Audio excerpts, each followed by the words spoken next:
Greetings and salutations, friends, and welcome back to Stamford Bridge once more. Hello, hello. We are going to watch a funny video today because we had to suffer through communism last week. Quite a lot of communism. And we have been recommended this video, Skyrim, but it's a modern game a couple times. Oh, and God, okay. It was kind of funny because Skyrim obviously has become an absolute meme for being resold 5 million times. Yeah, and basically just being an Oblivion reskin. Yeah. Did you play Skyrim? Yeah. I mean, there were certain things about Skyrim I liked. Like, I liked the way that the spellcasting was on each hand. You know. Yeah, that was really cool. It was one of the things I wanted from Oblivion, but it didn't do. But there was something less. Something less magnetic about Skyrim. I found actually Oblivion to be a more fun game overall. Although it's not like Skyrim isn't without its charm or anything, but I just found Oblivion far more entertaining. And I'd like to go back and have another game of Oblivion, but I don't really have that same feeling with Skyrim. No, there was something about Skyrim where I remember I played it for the first time, loved it, played it loads and loads and loads, adored it. I modded the hell out of it to try it out again a while ago.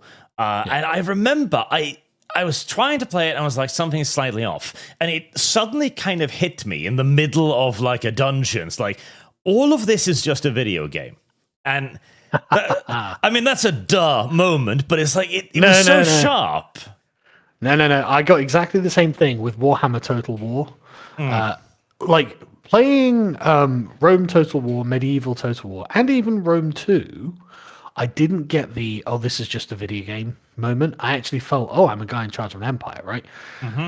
But with Warhammer Total War, I just felt video game. Maybe it was too colorful or garish or whatever. I don't even know what it was, but it did not gel for me at all. And I was just like, not into it. And I wanted to be as well. I really wanted to be because I love Warhammer.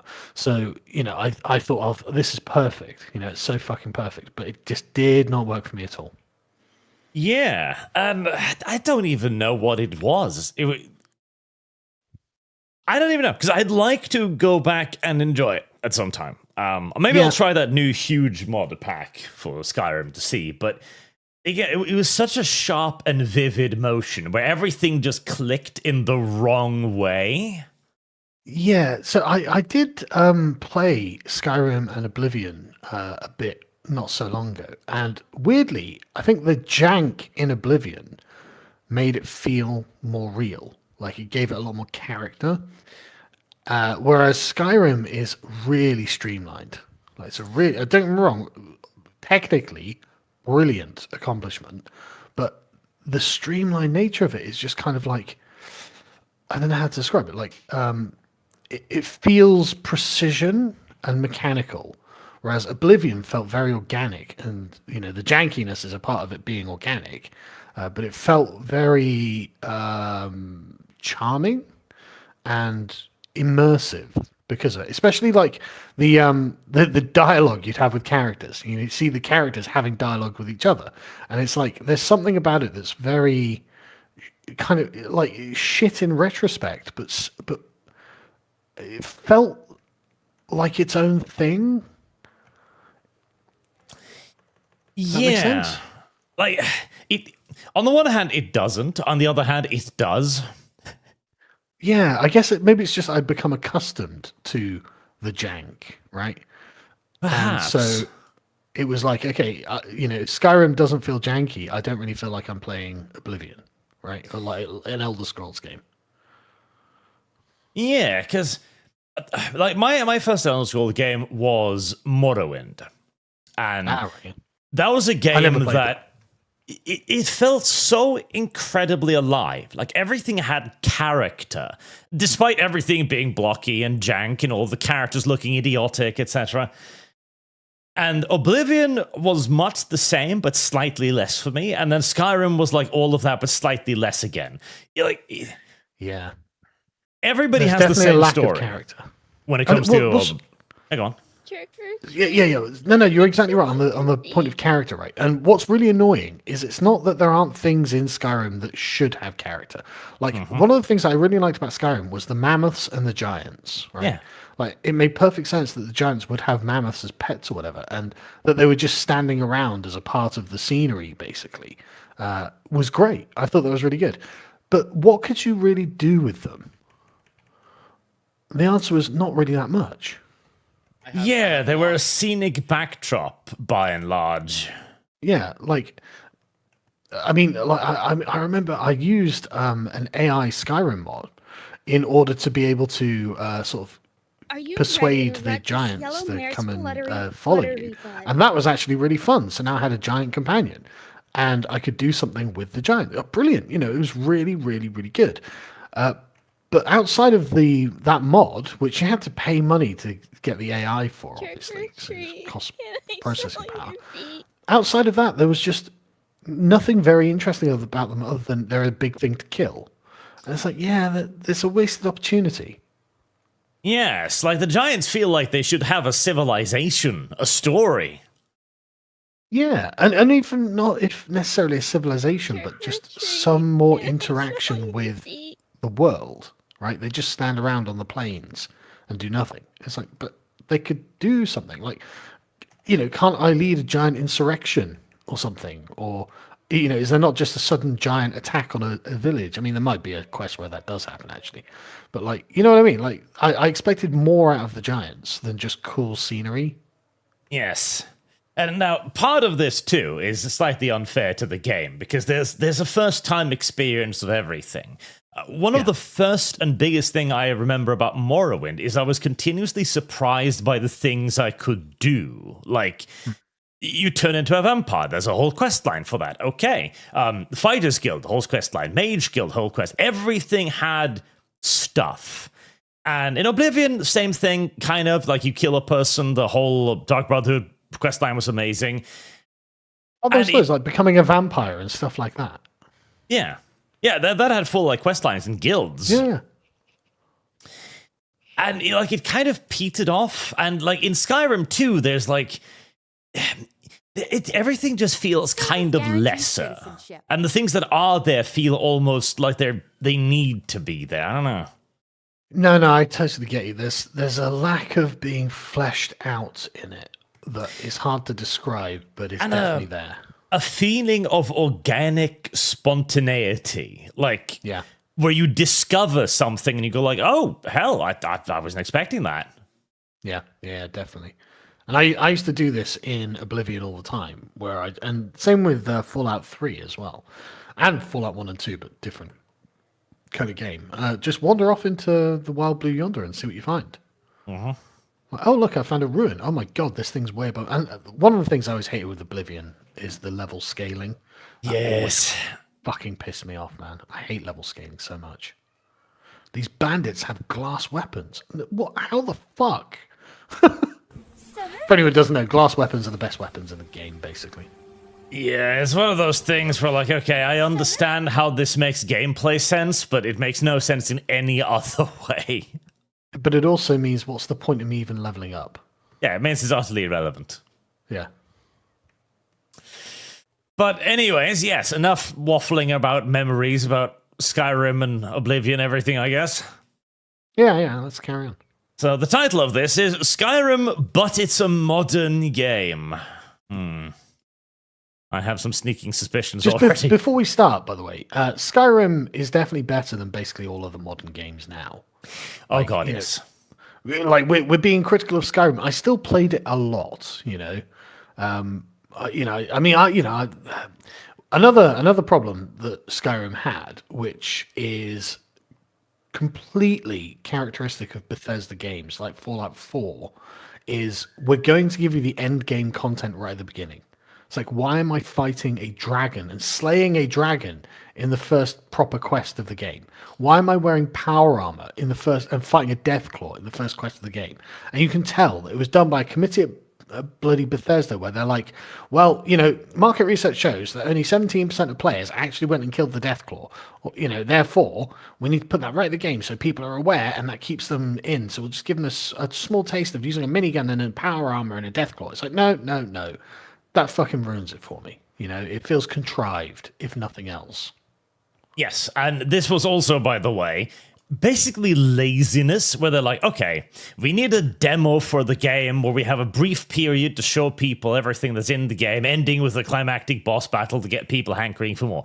And they just never cut that out. There's like, oh, yeah, I'll leave that in. Yeah, I don't want that. It's fine if I'm chased by a Deathclaw and I have to run away, or chased by a dragon and I have to run away. I shouldn't be killing it at the very beginning of the game. Yeah, like Bethesda, did you see recently, by the way, it came out that after Fallout New Vegas launched, apparently Bethesda sat the developers down and ran them through a PowerPoint presentation of everything they got wrong. No, I didn't see that. Ritualized humiliation, because apparently Bethesda has just never gotten over the fact that some random studio made a better Fallout game than they did. I did hear that, though. I heard that Bethesda have been salty for many, many years towards what was the name of the studio who made it? Obsidian, I think. Obsidian, yeah, that's it. Yeah. I've heard that they've been salty about that for a long time. Yeah, which part of me gets it because it's professional jealousy, and you see this so much in Total War. Oh my god, where Creative Assembly just hates the modding community for upstaging them at every fucking turn. And Creative Assembly, if you don't want the modding community to upstage you, you've got a couple of options, actually. One, right? Because I very clearly remember the launch of Rome 2. Holy fuck, do I remember the launch of Rome 2. Literally in 2013. I remember the laptop I was playing in. At the time, my wife was my girlfriend. I was at her house, sitting on the sofa, just in awe of how shit this fucking game was, right? Absolutely shit. The blobbing was just the worst fucking thing in the world. Couldn't understand it. What the fuck is happening, right? It took a decade for you and the modding community primarily to save that game. It took a decade. Rome 2 is good now. Get the DEI mod, and they've put in loads of patches and stuff, and it's actually a really fucking playable game now. But fuck me, man. And if you're having these problems, just hire the modders. Hire the modders. I vividly remember watching a line of enemy units charge my units, stop right in front of them, turn around, walk back, charge again, stop, turn around, walk back. Yeah, absolutely. It was fucking incredible. Yeah, and just the blobbing, it become one big circle on the map. It's like, what is fucking happening here? Who signed this off? And the random victory points that you had to capture on field battles. Oh, oh my god, yeah, the field battle victory. Sorry, you didn't take this particularly uninteresting area of the map. You've lost. It's like, why? There's just literally no reason why I've lost now. It's like, yeah, but too bad. Fuck you. Too bad. Oh god, it was so rubbish when it launched. Yeah, it was fucking awful. Anyway, sorry, let's carry on. Listen, chat, you don't come to Stamford Bridge if you don't expect 20-minute deviations. Yeah, but I think this is interesting because it tells us a lot about the fucking state of the modern audience and their bloody low expectations for video games. Oh, yeah. Right, a modern video game. Very well. Let's see. Surrounding race discrimination and hate speech. That's true. There's a lot of hate speech in Skyrim. Yeah, I know. That's why I played it. Quality would quickly turn off your gaming device. D,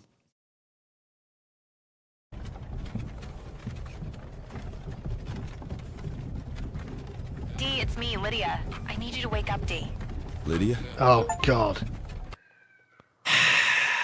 That's so good, right? Now, I was playing MechWarrior 5 Mercenaries years ago, and my oldest son was like 5 years old or something. And the main narrator, as they always fucking are now, is some woman. And after, I'm used to it, so I'm just playing away. And after a while, my son's like, that woman's really annoying. She's very preachy. I'm like, tell me about it, son. Like, it's become a meme now, the companion character. And this has been in gaming for absolute fucking ages, like the little ball of light in Zelda and all this nonsense. Yeah. Here's a woman. Great. Like, because it's always a woman. Like, as well, one, scientifically, we know men listen to women more. Secondly, like, it's a male-dominated sport, so a woman, of course, etc., etc. Yeah. And the thing is, like, what annoys me the most is I actually really love the idea of a companion character, because everybody knows gaming is more fun with friends, and so having a character in game that can tell you the game organically, you don't have to pick up a book to read the lore. It's like just a person that comes along with you and goes, oh, this ruin, here's a little bit of storyline, etc. Yeah. It sounds like such a fantastic way to live the world. Yep, not a bad idea in theory. It's always so poorly fucking executed. Because it never feels organic.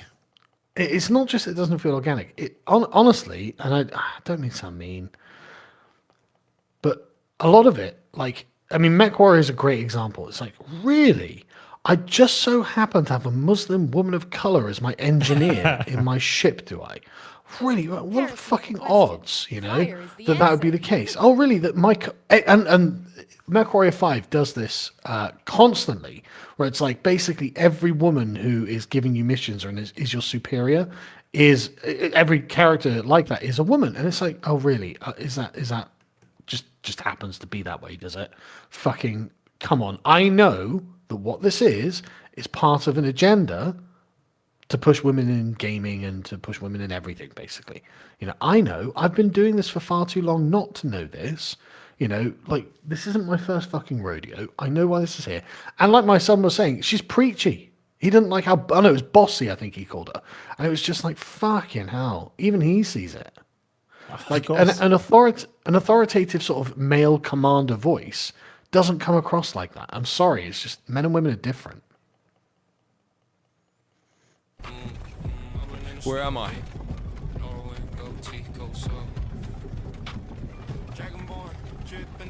What is this? Love that shirt. The red God lives matter. Yeah. Place. Oh, and the voiced protagonist. Oh, because I hear him talking. Okay, the voiced protagonist question. There's two lines of thoughts here. Like, one, I enjoy the idea of having like the story of a character told, and I just happen to play him. I don't mind that as an idea, because then I'm just like a third party playing out a story. Okay, fair enough. Mm-hmm. But in most games, particularly first person RPGs, I want to play myself. Yeah, and it would, like, it's okay if I've got the dialogue choices as well. Yeah. Like, so if I've got like a dialogue box that comes up and then it reads a line of dialogue that I chose. Okay, fair enough. I don't mind it. But a lot of these games just do not do that. So it's kind of annoying.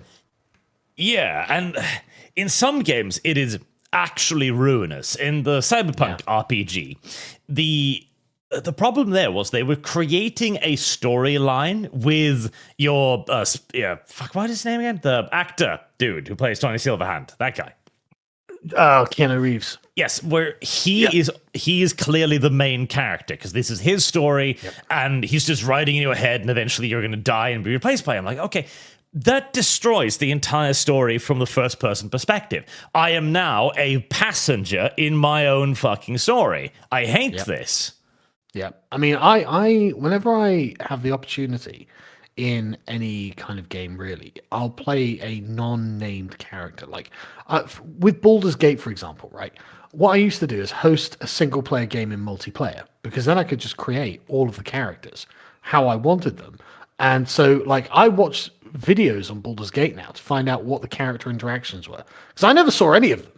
Like, I never hired any of the characters. I didn't give a shit at all about any of their little interpersonal squabbles or anything like that. Like I didn't see any of it because I was min-maxing the shit out of my party. I was getting a hell of a good party together. Yeah, so, that's one of the things that annoys me as well. Because I like the character interactions, but they're like, okay, in the entire game, there's one tank, and he's an annoying shithead. Like, god damn it, why? Yeah, exactly. And so I'm very happy if my character just doesn't have a voice.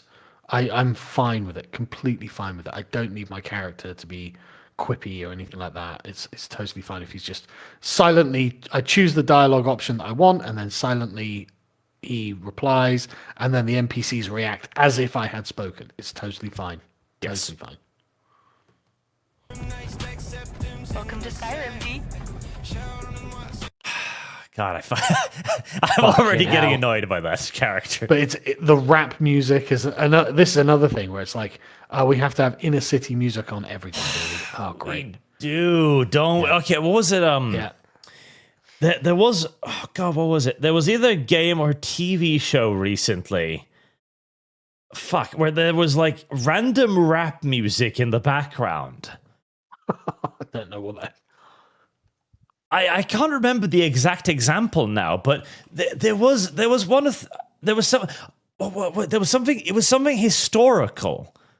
Really? Yeah.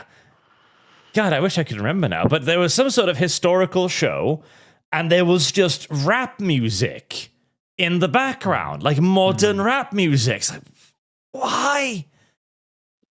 You're not exactly winning me over. Was it Assassin's Creed? Oh, that's right, Assassin's Creed. Right, Assassin's Creed Shadows in Japan, in feudal Japan, and they had a trailer with rap music. Well, that sounds rubbish. Sorry, I've just been interrupted by my daughter, who's got out of her bed. Who should be in bed? You, yeah. Right, I'll be back in 2 seconds. Hang on a sec. Go on.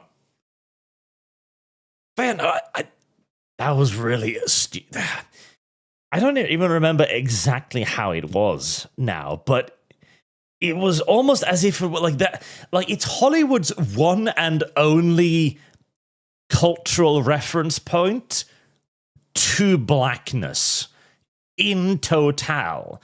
There's no other culture, there's no other history, there's no other significance, there's no other frames of reference, there's no other achievements they can lean upon. It is solely just, black people, how do we represent them? Well, they speak to music. Okay, well, there you fucking go. That is the entirety of black civilization as distilled down by the modern day Hollywood. They speak to music. Doesn't matter if the game is set in ancient Japan or Africa or modern day America, or if Achilles happens to be a black guy in the War of Troy. It's all just fucking rap music. Sorry about that. No problem. It's probably not going to be the last time. Yeah, totally agree though. I was listening. I had my headphones on still. Hey, this fool finally woke. Hey. My name's Ralph. Of course. And my pronouns are the, ya dig. You got caught speaking hate speech, right? Same as us. And that is wall over there. Okay. Wait, who among us have not had this problem? Who among us has not had this problem? Also, every black person speaks modern in every fucking game, in every fucking franchise. Yeah. Why can't you speak as if you were a person from this time period? One of the coolest things I remember from the TV show Spartacus was that everybody put in the conscious effort to add in verbiage to make them sound as if they were from the times. Which, I mean, it feels like the bare minimum, really, doesn't it? Yes, and yet it added tremendous depth to it. This is one of the reasons I hated Gladiator 2 with, God. What's his face? The American, just standard American accent, not even trying. It's like, are you a fucking actor, mate?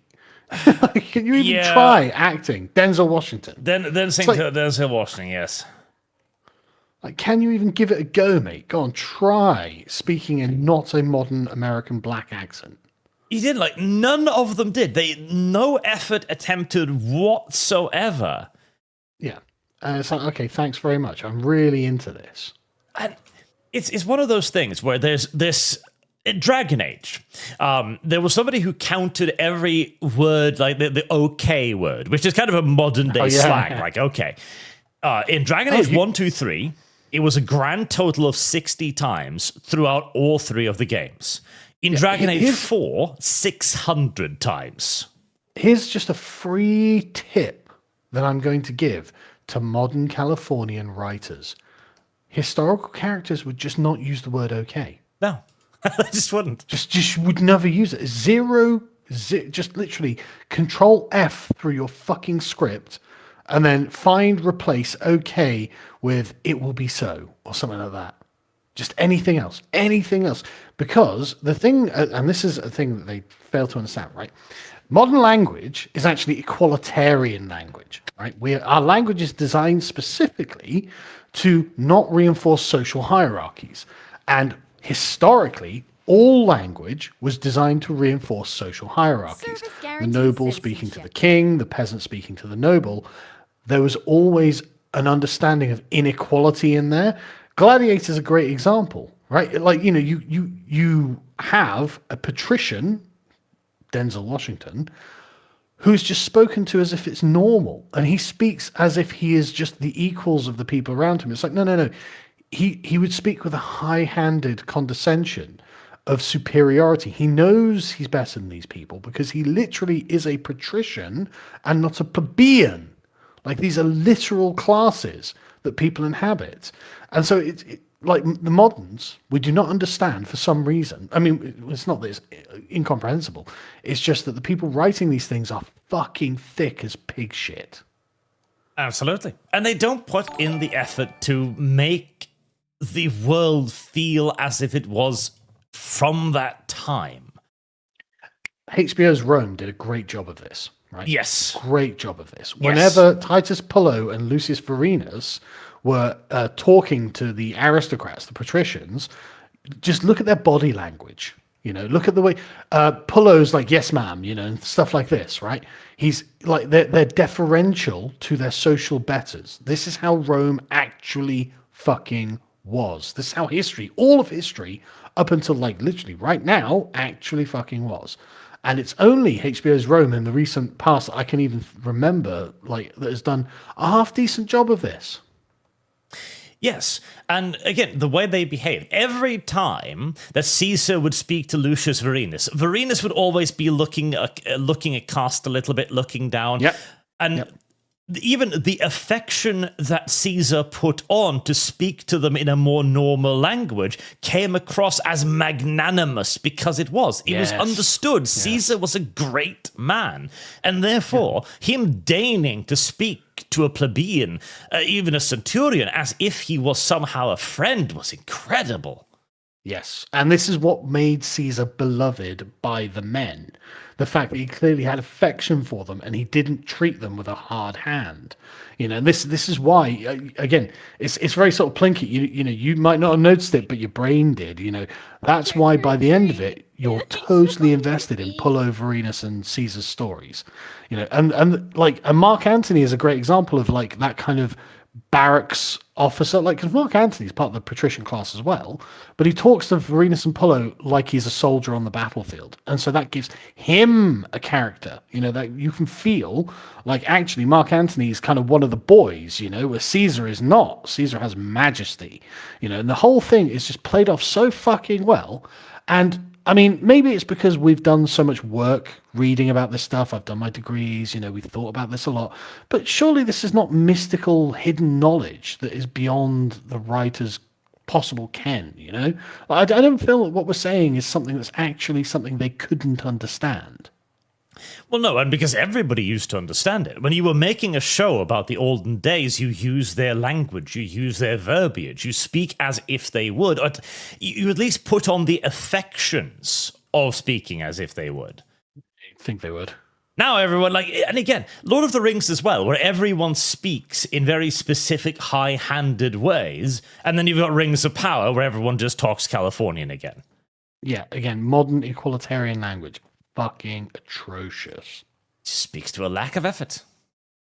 And also a lack of brain power as well. I genuinely do think they might be just thick. Misty, listen to them talk. You, They'll Mr. tell Far you Right. more about the I was story not of the speaking game. hate speech. I was telling the guards my name, and they misheard me.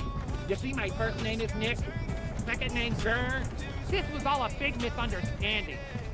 My friend here tried to explain the situation and got roped into this too. Anytime, Nick. We all fall right now, homie. Cool it with the microaggressions back there. Okay. Oh, the horse's mane is pink too. Of course it is. So far, the biggest misrepresentation is that there would be this many black people in a prison in a woke game. Well, yeah. Not trying to kink shame or anything, but what's up with Dave Sam? Why are they gagged? Shut your ass up, fool! This homie right here is Jar Ulfric. Oh, Jarl, yes. Yeah. So this is another thing too, how they speak old terms as if they were modern. Yep. Ugh. It kind of like they don't know why they're using the title, right? Yes. As in, like, oh no, he's Jarl Ulfric. It's like, okay, but like, why are you calling him that? Do you know why you're calling him that? Like, anyway, let's carry on. Realest High King in Wall of Skyrim. Please don't use that word. It belongs to the Dark Elves. It's not your word to use. I'm personally quite fond of Noir myself. It is a good word. I'm darker than a new, ain't I? Plus it's our word that we reclaiming that slur. Oh, you silly stormcloak. Why are you so racist against all the immigrants the Empire are bringing in to take all our jobs? Hey, Immigration, indeed. black, so it's impossible for me to be racist. The Empire wants to mix all the races and dilute black people. That's what's racist. This is actually a common fucking talking point. I have encountered within the more, shall we say, strident black communities. They hate race mixing too. Oh, a lot of them do, yeah. Like the Yes. Malcolm X types. They know that the white liberal is their biggest enemy. Yes. Like, I came across this fantastical little AI art page about basically black supremacy, and there's two fascinating things about it. One is this idea of racial purity, because all racial supremacists had this idea of racial purity, of course. Yeah. But what was amusing was it was purely the masculine side of things, because they're never surrounded by black women, ever. It's always white women. So you have this weird juxtaposition of the pure sub-Saharan black African and nothing but white women. I see. Like it's fetishized racial supremacy rather than God, I don't know how to say this without coming across as very racist. Go on. Well, apparently, I mean, they don't seem to like their own women very much, so half racial supremacy? Yeah. It's like, listen, black people are very superior, but we only mean half of us. Oh. Well, I would probably best not go down the road of exploring that line of thought. Yeah, I feel as if we'll arrive at uncomfortable positions, either on the side of feminism or otherwise. I was more thinking we'll get in trouble with bloody YouTube. Yes, all that too. And if NY belongs to the Dark Elves, then Skyrim belongs to the black people. Wow, you spoke and I listened. The Skyrim belongs to the black people. I like that. Well, I mean, why not? I mean, hell, this is also something we see reflected in the modern day quite a lot. Like with the little snippets of like, oh, England is black now. We own this. It's England is Muslim now. Our Viking ancestors. Oh. There was That's literally what's happening here. Oh yeah. there was a bunch of things recently where. Can I find it? Oh yeah, there was this one. Muslim tycoon approval for the transformation of iconic London Trocadero landmark into a mosque. Oh, why not? And I think it was in Germany where they finished building some enormous, gigantic mosque, like the largest in the world. Why are we doing this? Well, I mean, not for any reason to our benefit. I thought colonialism was a bad thing. Yeah. Yes, Apparently, I was mistaken. It's only a bad thing when white people do it, which is literally what they think. It is. It's some kind of weird revenge fantasy, at least in large parts. It's not even a fantasy. I mean, it's That's just true. revenge. They're actually doing it. Yeah, they're actually doing it. It's just revenge. Like, I mean, I don't know what to tell you. Like that. Like, this isn't in their fucking heads or anything. It's not a revenge fantasy. They're in the middle of doing it right now. Yeah. I mean, true. This is the sort of great fiction that underpins the modern liberal order, which is the idea that we can, okay, right, we'll drop all the empires and racial supremacy and stuff like that, and we'll all just be atomic individuals at the end of history, right, guys? And none of these other people have agreed to this. Like, they're all like, no, I carry the history of what happened from you to me. And you can see this in, like, David Lammy in Parliament going, we demand reparations. In the same breath, he says, I'm a British person. It's like, well, how does a British person deserve reparations, David? Yeah. Like, you have to explain that, you know? And it's the same with all of these groups. They carry their history with them. And we're pretending we don't carry our history with us. But of course we do. Otherwise, they wouldn't be asking for reparations from us. They'd be like, from who? You know, there's no one to get reparations from. Yeah, like the idea of rising above is all noble and stuff, but it assumes everyone else is willing to rise above with you. It can only be done if everyone agrees that that's what we're going to do. And if there's a group that doesn't agree and says, no, I want reparations, then the whole thing ends. It doesn't work at all. It doesn't work. Every single person doesn't agree to it. And it's one thing if you can do it in the British way of abolishing slavery, of just going like, no, we've decided this is a moral thing, and we are intending to enforce it upon all of you. Mm. But we're not even doing that. We arrive at the position of, oh yes, we treated you horribly. Can we just let bygones be bygones? We'll stop being terrible people, and then encourage them to hold on to that grudge. Yeah, but weirdly, they're not up for just letting that go. Like, the Indians are like, you owe us 41 trillion. And it's like, mate, do you think my country is worth 41 trillion? Like, do you think we've got any money? We're bankrupt, for fuck's sake. And like, Aaron, you stole 41 trillion. Okay, where'd it go? Like, obviously we didn't, but the point is you're asking for 41 trillion. We don't have that. Yeah. Ask for 42 trillion. Ask for 100 trillion. I don't give a shit. You're not getting anything because we're poor. And I hear you. Lots to think about there. Thank you for educating me and for having such patience.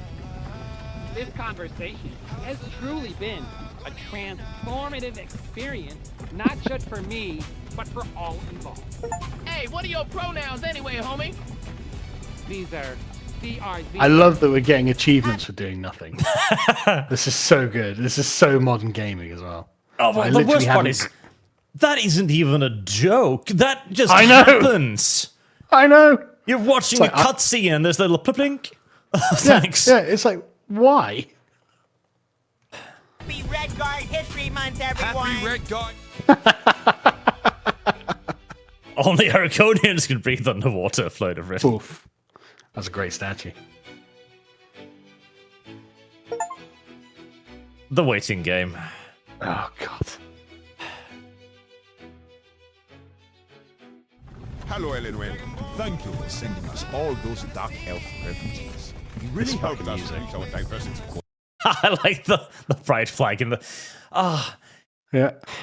The worst part is, that too isn't actually a joke. There are mods modding in pride flags into games. Well, do you remember, was it the Spider-Man game where they made it so it wasn't even a texture? It was literally 3 different colored polygons. So you couldn't take out the pride flag. You couldn't mod it out. Yep, because originally there was some Pride flags in the first game, and they modded them out. The modding nexus banned the people who did it. So petty. So fucking petty. Hey, that General Tullius is actually kind of cute. Sending them to meet our diversity quotas. I mean, the high elves are a little hat-coded, it's true. Hell yeah, homie. He can invade my black marsh any day. See that pride Obviously, flag? See everyone's that gay. pride flag? Obviously. You can honor it by This pressing is F. Elgin. I used to Oh, be in a well, I hope we polyamorous can. situationship with Can we get a an achievement for it? We can. Argonian here. I wonder if she's still selling crack to the kids on the streets. Sounds bad, I know, but morals are grayer than a graybeard. Except when it's racism. Oh, God, isn't that fucking true? Yeah. Every fucking story now is like, listen, okay, I'm as much for like a deep story and introspection and investigation of the morality of a situation as anybody else, but not every fucking story. Not every fucking story. But it's not even that it's every story. There's only one morality that there's ever explored. Bigotry. Yes. Like, every story is some form of bigotry that we're exploring. It's like, oh my God, that's so fucking dull. Give me revenge. Give me betrayal. Give me something more important than fucking bigotry. My God. But racism is never grey. It is never a question. Yeah. See that pride flag? You can God, we have actually. I was. Remember back in the day of comics, right? The Punisher was a huge deal because he was a hero that killed. He was an anti-hero, really. Yes, and that was like absurd. A hero that kills? This is incredibly edgy. This is unbelievably edgy. There is an ethical dilemma there. Yeah, we have now arrived at the point where murder is less significant than racism, because there's yet to be a racist superhero. But I can't help but notice that none of the supervillains ever rape anyone. Thanos, oh yeah, I'm going to get rid of half the galaxy's sentient beings, but I would never rape someone. That's true. I'm starting to think now, is there a superhero who raped somebody? The Joker. There's a particular comic where I can't remember who he sexually assaults or rapes, but I remember. I mean, I'm not a comics guy, but I remember seeing someone talking about it and how it was like insanely edgy. It's like, yeah, but I mean, these people are murdering people all the time, like, you know, as if murder is just not a big deal, but as if that's not really an immoral act. And I think it's because of the kind of people that they're killing. Like they're nameless henchmen or whatever, right? So it's just like, nameless cops or whatever. So it's like, right, so this isn't really a character in our mind, so we can't get emotionally attached to it. Whereas, with other kinds of immoral things like rape, don't get me wrong, it's fucking hard, to like represent it without it being emotionally difficult. But that's the point of being an emotionally challenging comic, isn't it? Well, yeah, and because of that morality, like, rape, obviously, the greatest ill, far worse than murder. In fact, the correct answer to rape is murder. In fact, that is the just action. Correct. And racism, too, is just something inexcusable that cannot happen and should not be entertained. It cannot be morally grey. Yeah, but murder is just fine. It's normal. It's what people If anything, do. murder has become fucking blasé now. It's just something that happens. Yeah, it's trivial. Well, yeah, it literally is trivial. And this was one of the big problems, too, with the push in comics towards trying to kill off heroes for a bump in sales, the death of Superman. And people would buy 5 million copies, then he's back the next weekend again. Yeah. I mean, Superman turns into a rapist. It's got a different tone to it, right? You don't get back. You got a multiverse, that shit. You can't just... you can't just fix that. Can you even imagine that on the front of a comic book? You know what I mean? Like, it'd be mad. Oh, It'd it would be seem pretty mental. mad. But I actually do think that murder is worse than rape. I mean, rape's fucking bad, but I think being murdered is worse. One would think so. I mean, if I had the choice, I know which one I'd pick. Fire is the answer. So this is hell. See that pride flag? See that right? Go inside the house, my gentle neutral officer. D, why haven't you honored the flag yet? Do it. Oh, No, good point. It's okay to show you drag shows, but not this. Slow down, Farsi. It's time for another Hey vaccine. everyone, I'll be the one managing your execution. That headsman is kind of My gen, it's time for another, and then it cut off.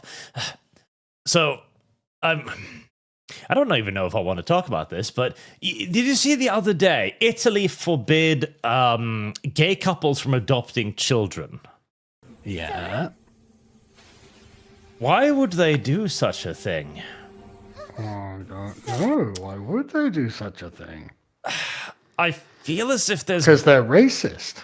Well, yeah, they're probably just bigots, but I What feel are like the there has been a lot of reasons? stories recently about certain couples having not great interactions with adopted children.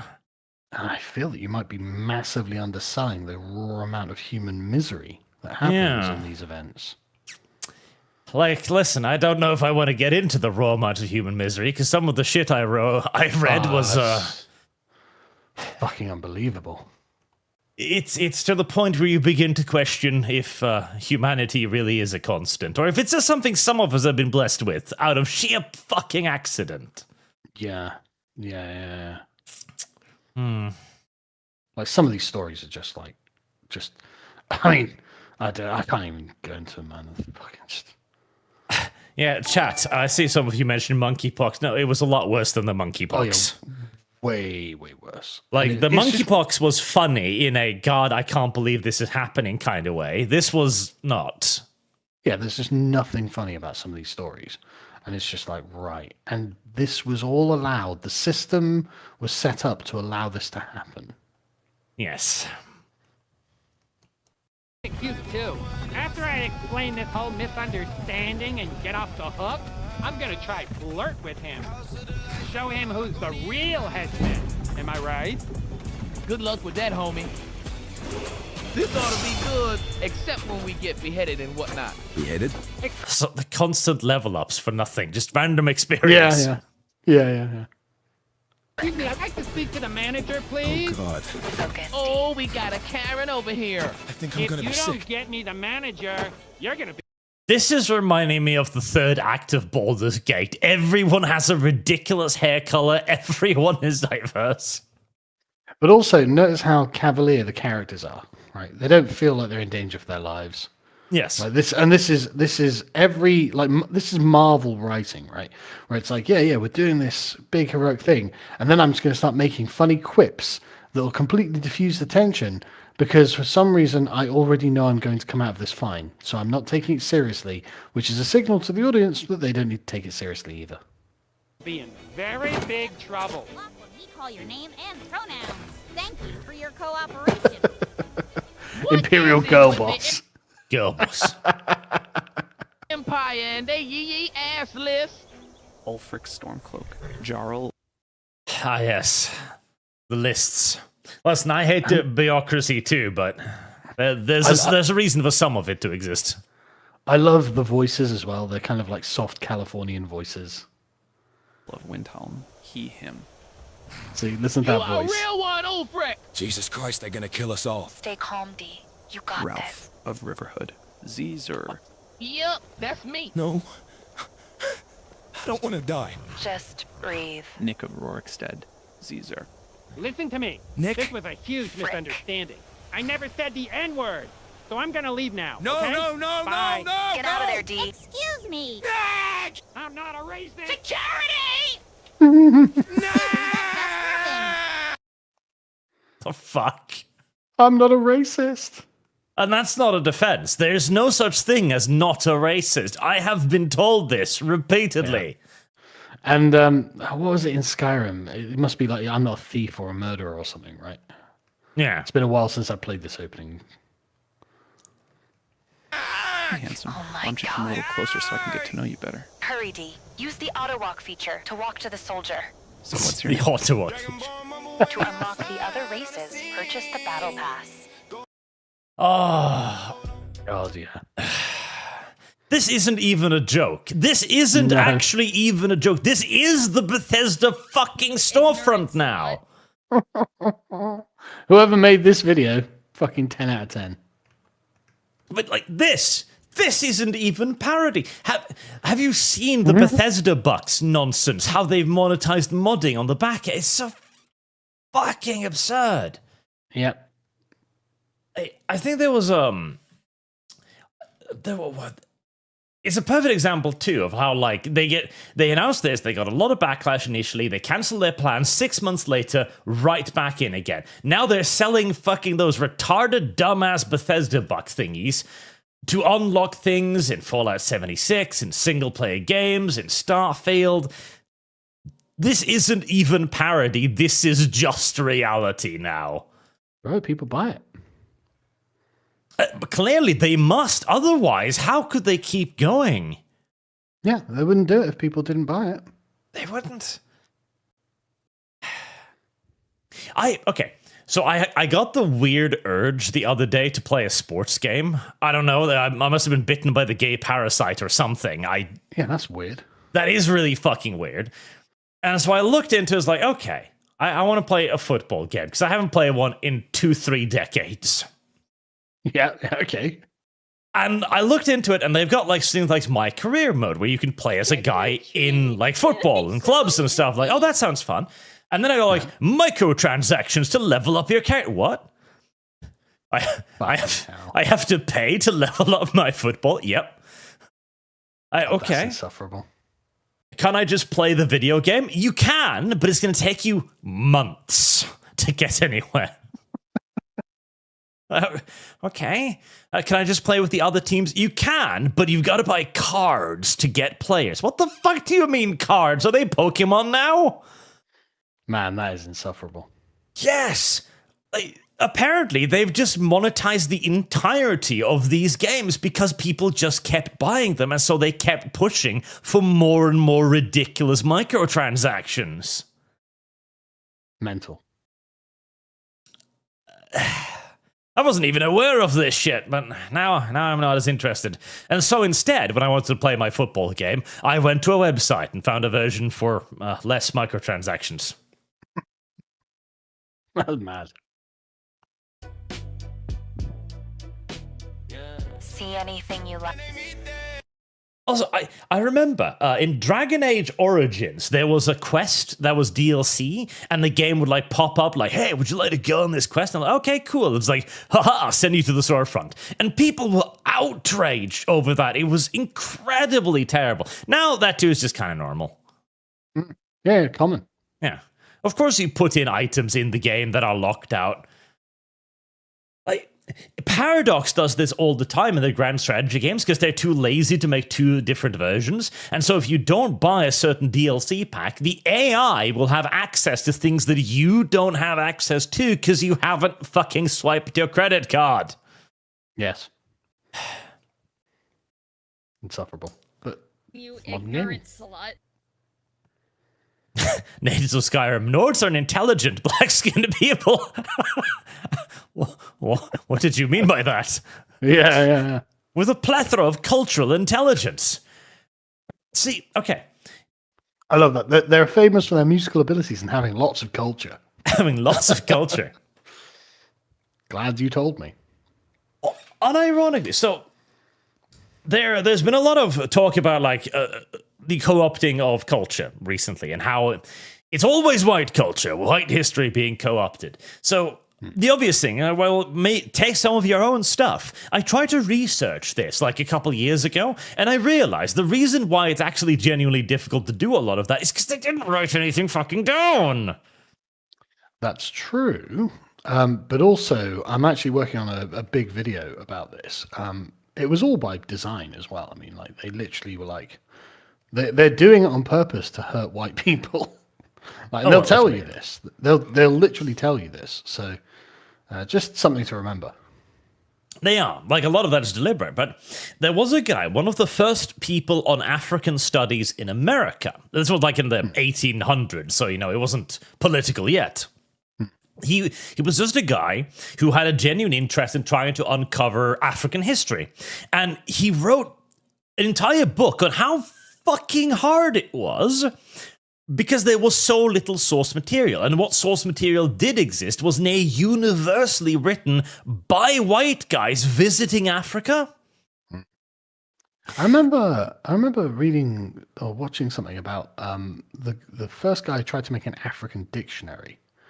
And the Africans themselves couldn't really understand what he was talking about because as far as they were concerned, there were no words that they didn't know. So there's, all the words, it's an entirely living language. So what do you mean we're going to write a dictionary of words I don't know, right? There aren't words I don't know because the only words that exist are the ones we use. And therefore, like linguistic development, we take this for granted in the literate world, right?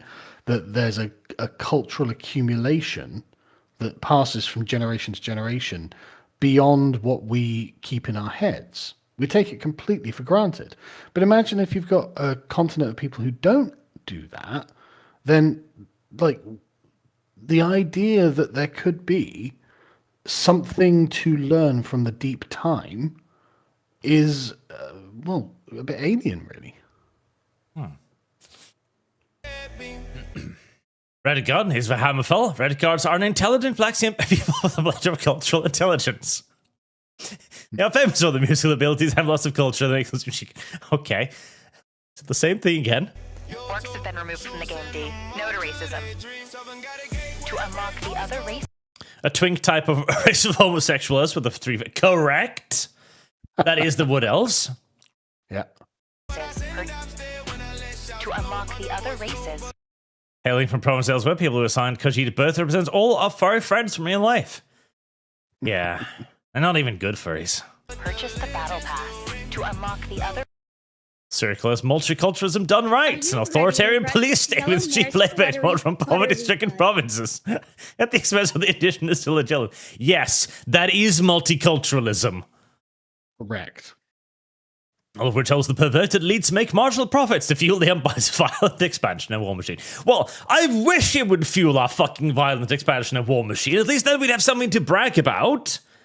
Yeah, at least we'd benefit from it in some way. Yeah, at least we'd be doing something. We don't even do that. The violent expansion of the British Empire.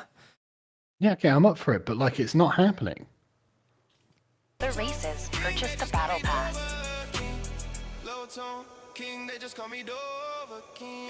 To unlock the other race. A subversive race of infiltrating foreign governments and manipulating populations through the control of media. Blackmail and assassinations. They also spread immorality, depravity, and degeneracy.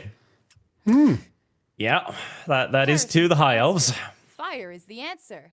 Any still in test suites between the High Elves and Israelis are purely coincidental. That's true. Says purchase the battle pass.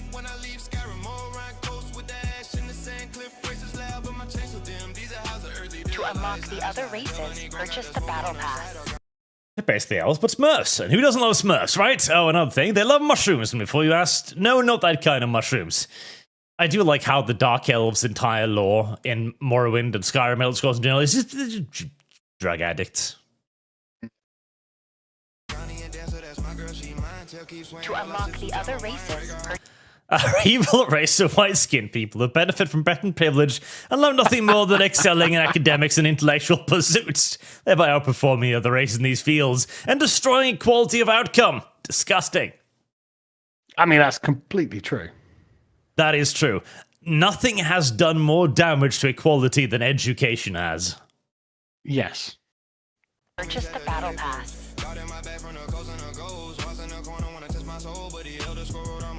To learn. Also, I'm listening to the lyrics of the rap in the background. You know, the lyrics are actually really... Okay, this is one of the things, my pet peeves with rap, okay? I actually really adore the idea of rap. Really?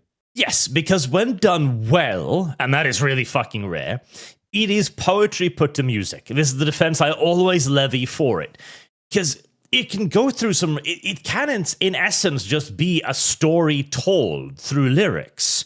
And when executed well, it's really artistic and requires an enormous amount of creativity and linguistic understanding as well. This sounds like libtard bollocks to me. No, it's true. It's fucking true. But I fucking hate the music they put it to. I have an instinctual negative response to it. It just... I don't even know what it is. Are you saying that you want rap made by white people? Yes! Yes, I do! Right, okay. Yes, unironically, there's a reason why the greatest rapper is a fucking pasty-ass white guy from a trailer park. That's what I want. I want rap made by white people set to white people music. That I want to colonize rap. I want to culturally appropriate the fucking lot of it. That's a great idea, colonizing rap. Yes. I want to invade it. I wish to make it so that Vanilla Ice becomes the new fucking god of their fucking genre. Oh, no, I can totally see it. Like spoken word over the Game of Thrones theme tune, right? Yes. Something like that. Yeah, so recounting the history and the intrigue of the era. Yeah, I can see it. I can see it. That's what we need, chat. We need to colonize rap music. Which has just invented a whole new genre of colonized rap.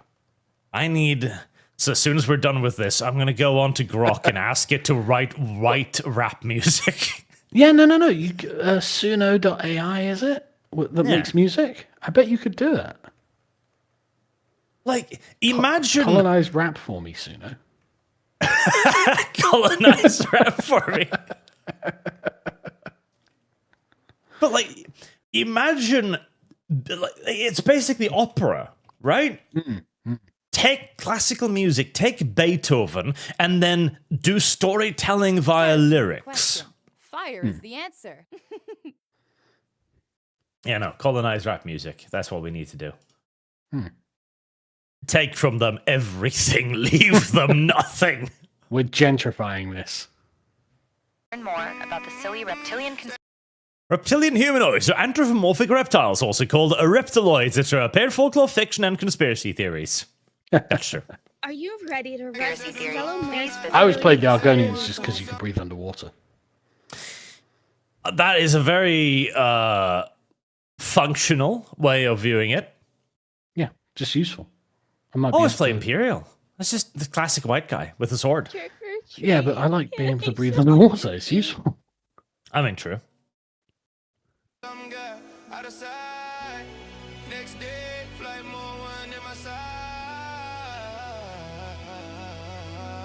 Fondness of food.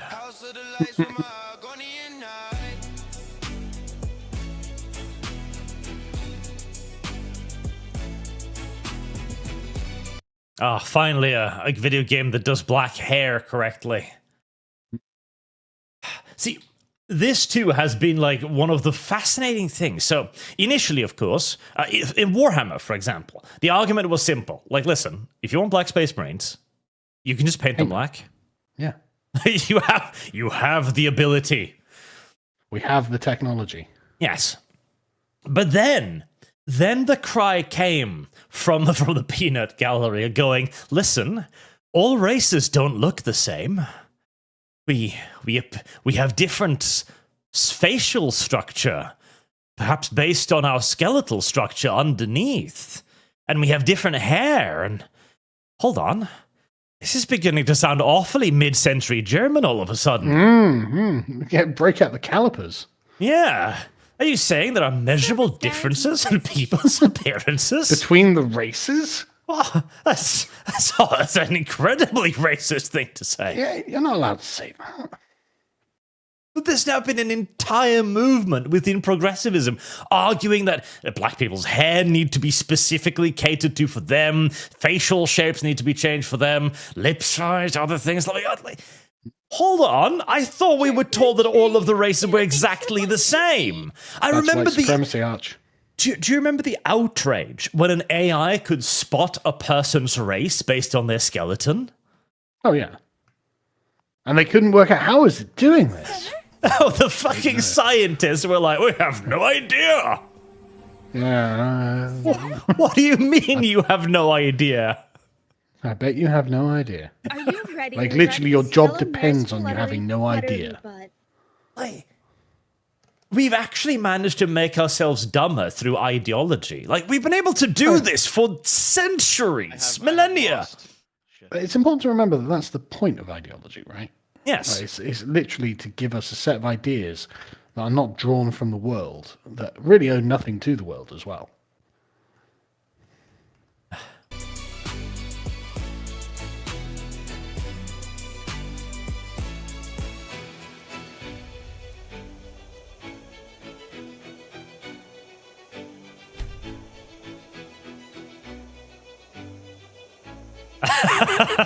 Looking good, D.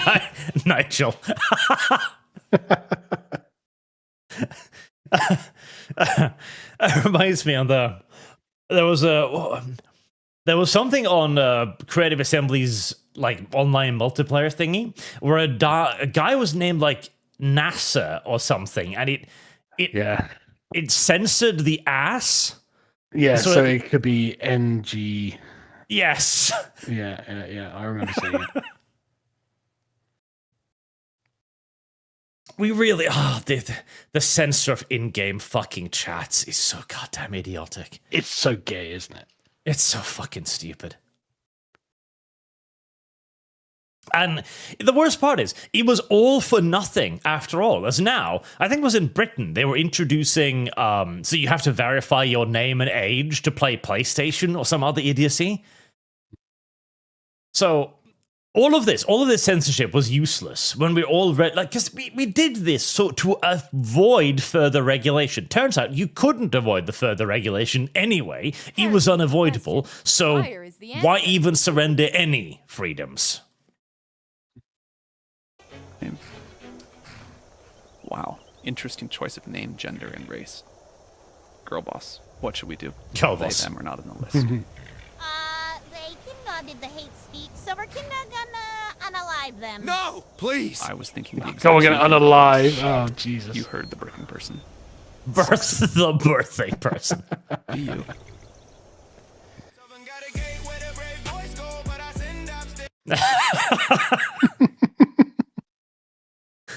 Stop killing us. That's so good.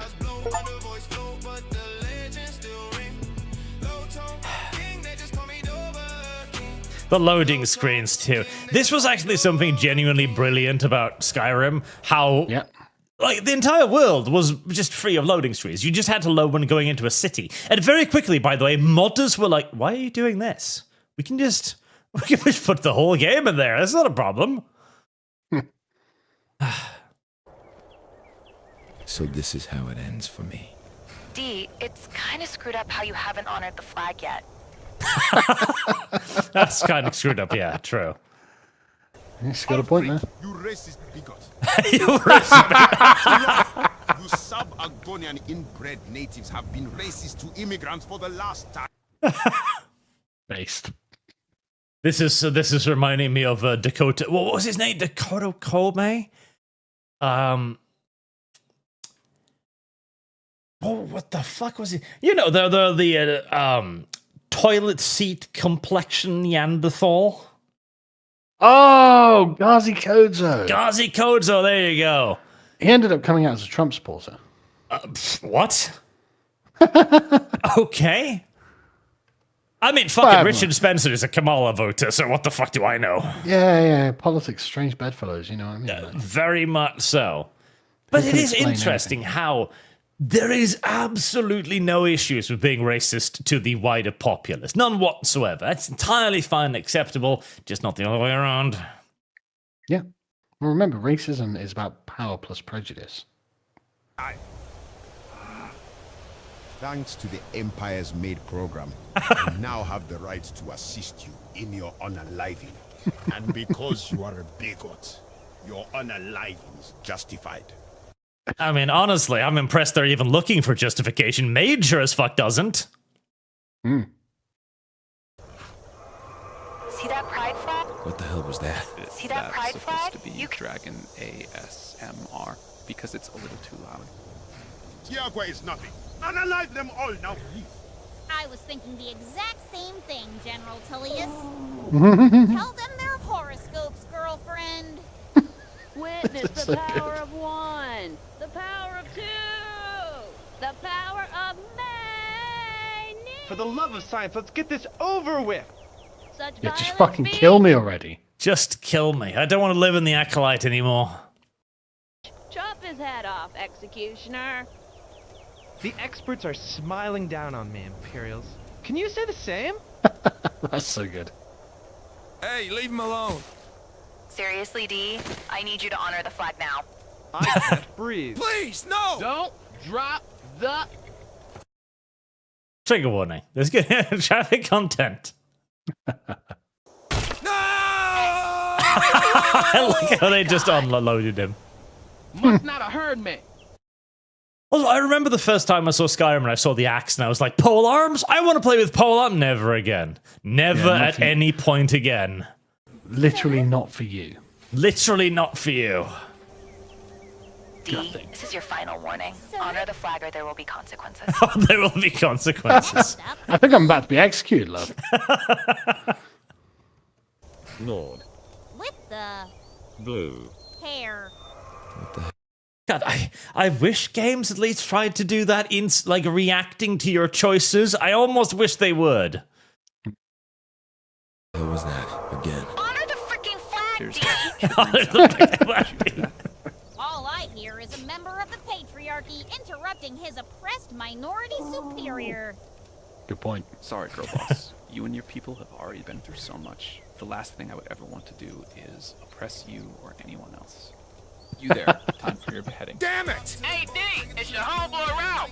Where's the white knight when you need him, eh? Nah, don't worry, we're gonna figure this one out. This time I'm gonna speak up real loud so the X-Man hears me. You hear me? Let's just say I'm gonna ask him a question or two.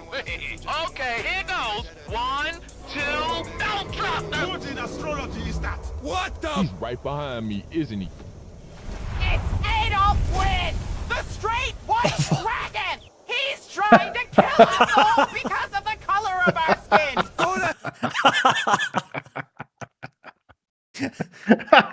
So true, girlfriend. The Great White Dragon. That Yeah, would whoever be a made great this villain. is a fucking genius. That would be a great villain. So, I know you probably haven't watched Marvel slop for a while. Correct. But there's a character in one of the recent series which is literally the White Dragon. Oh, really? Yes. He was... Oh, there we go, yeah. The White Dragon. He's a super genius racist who creates power armor in his basement and pocket dimensions. He sounds pretty impressive. He's pretty fucking impressive. He even got a really great... He's actually the closest thing we've come to a racist being portrayed in a positive way in a Marvel... in a Marvel entity. As in a pocket dimension, he's actually a pretty nice guy, weirdly enough, in an alternative reality and all of that usual nonsense. Is that actually the costume? That is actually the costume, yes. Looks like shit. Well, you know, it's modern day Marvel. What can you expect? Yeah, but that looks like actual shit. Like, fucking, I thought Loki's costume was bad, but fucking hell. It is what it is. Quality will not improve no matter how deep morale may drop. Yeah, I'm feeling it. Lesson chat. DC Marvel, same fucking thing. Who cares? Like, it's all the same shit, yeah. But, like, that looks so bad. The hell ain't off one? He killed 6 million high elves! I read about it in Schindler's Scroll. I don't need no white knight! D, run!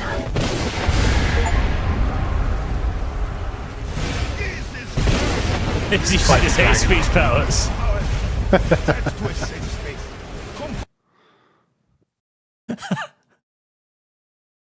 The hate speech powers.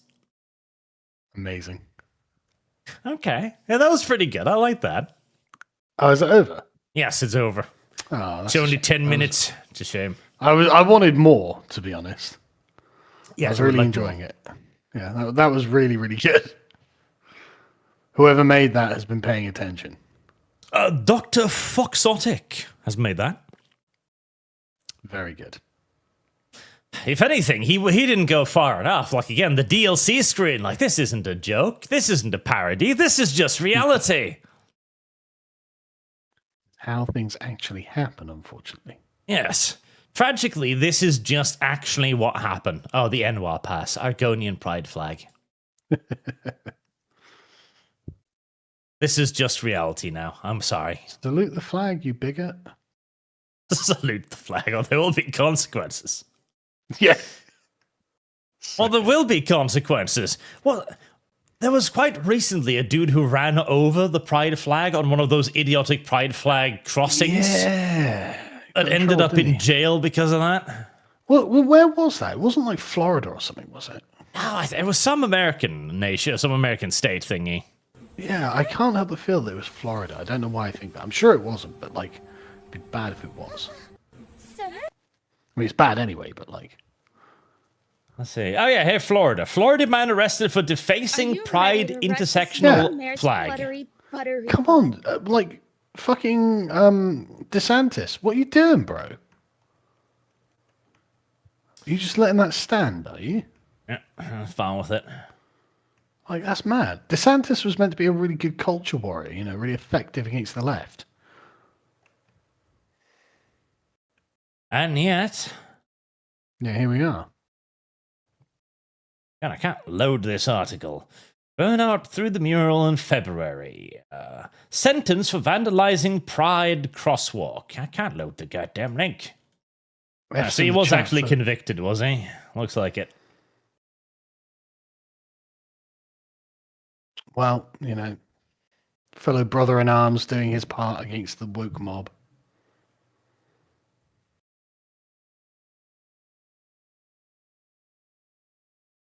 You missed the ending where the game crashes? Ah. There. Get to a safe space. Ah, there we go. It crashed. All right, okay.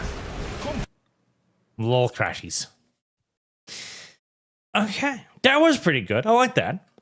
Yeah, it was great. And nice and short, too, so we can actually get through it. That too, although I've got to say I wanted more. Yeah, a little bit extra would be nice.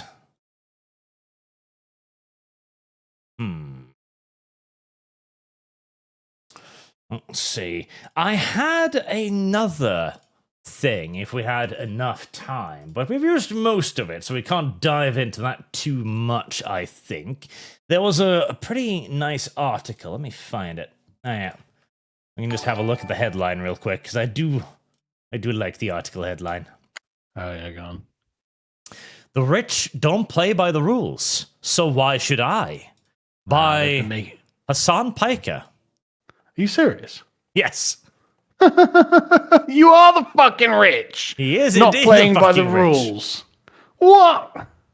Hassan Piker, I break the law. Oh, okay, Hassan. But I can get away with it because I come from the elite. I'm rich. My dad's rich. And I've been rich my whole life. Oh, good to know. Yes. Good to know. I'm not rich. I haven't been rich my whole life. My dad isn't rich. Now what do I do, Hassan? So you can see here, The Rich Don't Play by the Rules by Nadja Spiegelman, Hassan Piker, and Gia Tolento. And he's literally sat there as he's talking about this. He's talking about stuff like we need to bring back bank robberies because that was a cool crime. What? Bank robberies? Yep. Does he not understand what digital cash is now? No, he does not. And he is still wearing his $1,000 solid gold glasses whilst he's talking about this. Like, this is ridiculous. It is. It is genuine parody. And I want to scroll down on this site, but it won't let me. It's probably paywalled to fuck or something. God knows. Yeah, Hassan, how are you still retarded? But it says further down, when does shoplifting become an act of political protest? Never. Oh, this is an angle they've been pushing for a long time, though. I remember articles about this sort of thing from like 2017. Yeah, me too. The morality of looting or something. Yeah. Let me see if I can find it. Not off the top. But yeah, no, there were articles defending looting as racial justice for somehow. Yeah. But if I go looting, I get arrested by the cops. Yes. And the thing is here, This is not racial shoplifting justice while I do it. never becomes an act of political protest because, you know, the elites aren't running your fucking grocery stores.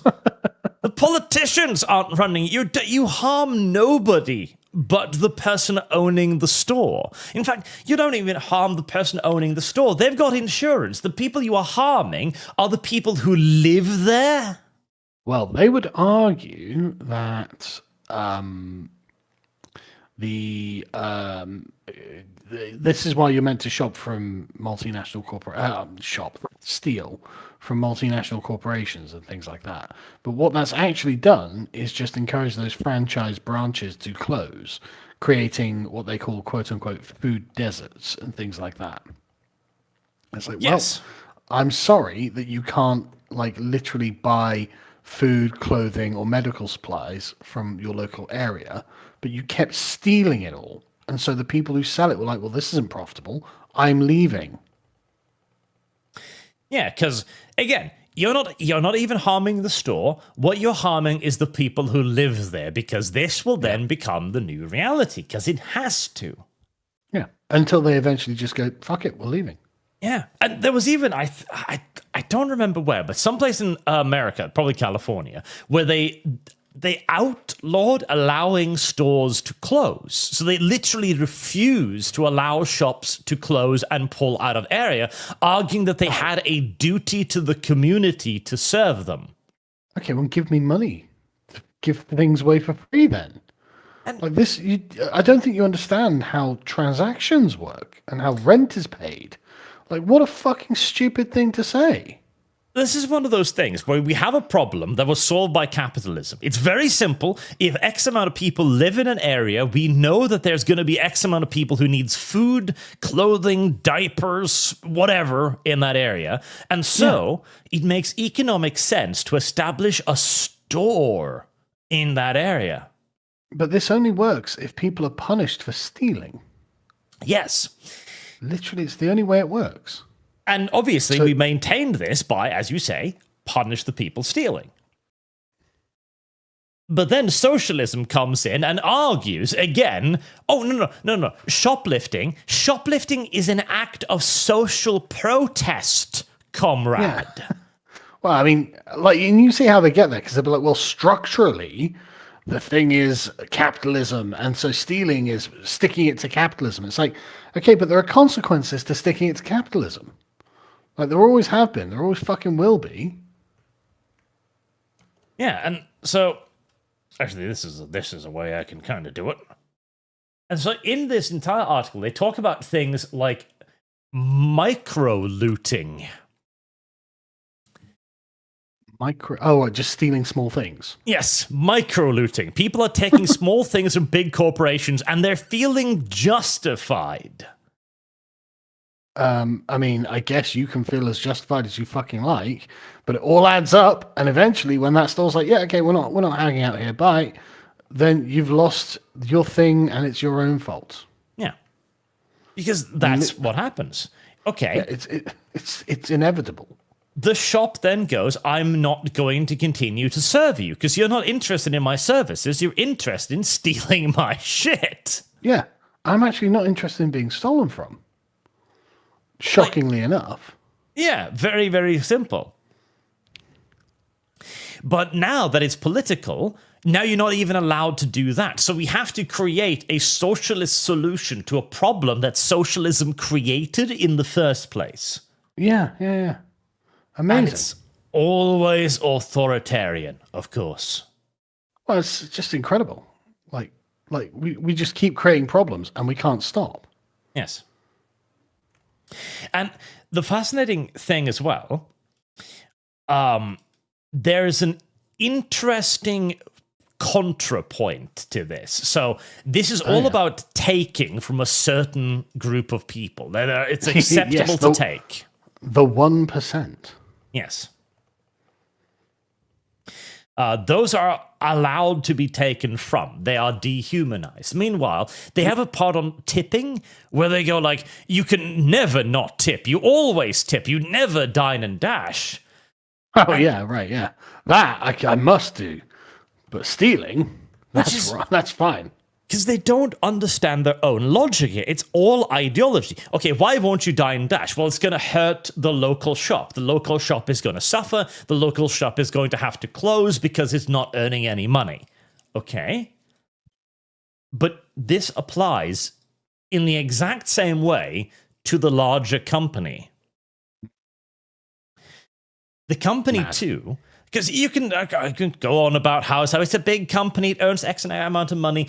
Yes, it only earns money because it does things that are profitable. If it doesn't do things that are profitable, it doesn't earn any money and it closes. But also, it's not that there's one giant transaction. It's a multitude of small transactions that all add up to a lot of money at the end of it, Hassan, you fucking retard. Yeah. But I love that Hassan is sat here saying, yeah, I'd steal, but I'd never not tip. Yes. Like, what? Okay, thief, fuck off. So if I steal from you, there's no problem because you're literally the rich and you're sat here saying there's no deontological crime committed when you take something someone else owns. And that's fine. I mean, I'm happy for you to have that opinion because when I fucking steal your watch, Hassan, to pay my fucking mortgage off or however much it's worth, you're going to be like, well, you know, helping the proletariat. Yeah. There's even a part here where one of the people in the panel actually admits to stealing, even. Would you steal from Whole Foods? Solentio, yes, and I have, under very specific circumstances. But I bet these are all rich kids. I bet these people all have rich parents. Let me see. Let's see here. Gia Tolentino. Google. American writer and editor, staff writer for The New Yorker. Definitely has rich parents.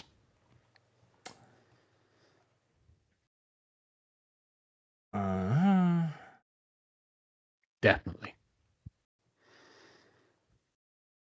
University of Virginia, Jefferson scholar. Trick-or-treat. Can I smell your feet? There's no way this person doesn't have rich parents. Going to spend a year as a Peace Corps volunteer in Kyrgyzstan. Oh, come on. Yeah. Come the fuck on. Of course this person has rich parents. It does sort of kind of sound like it. But now we are allowed and they're to literally like, I steal.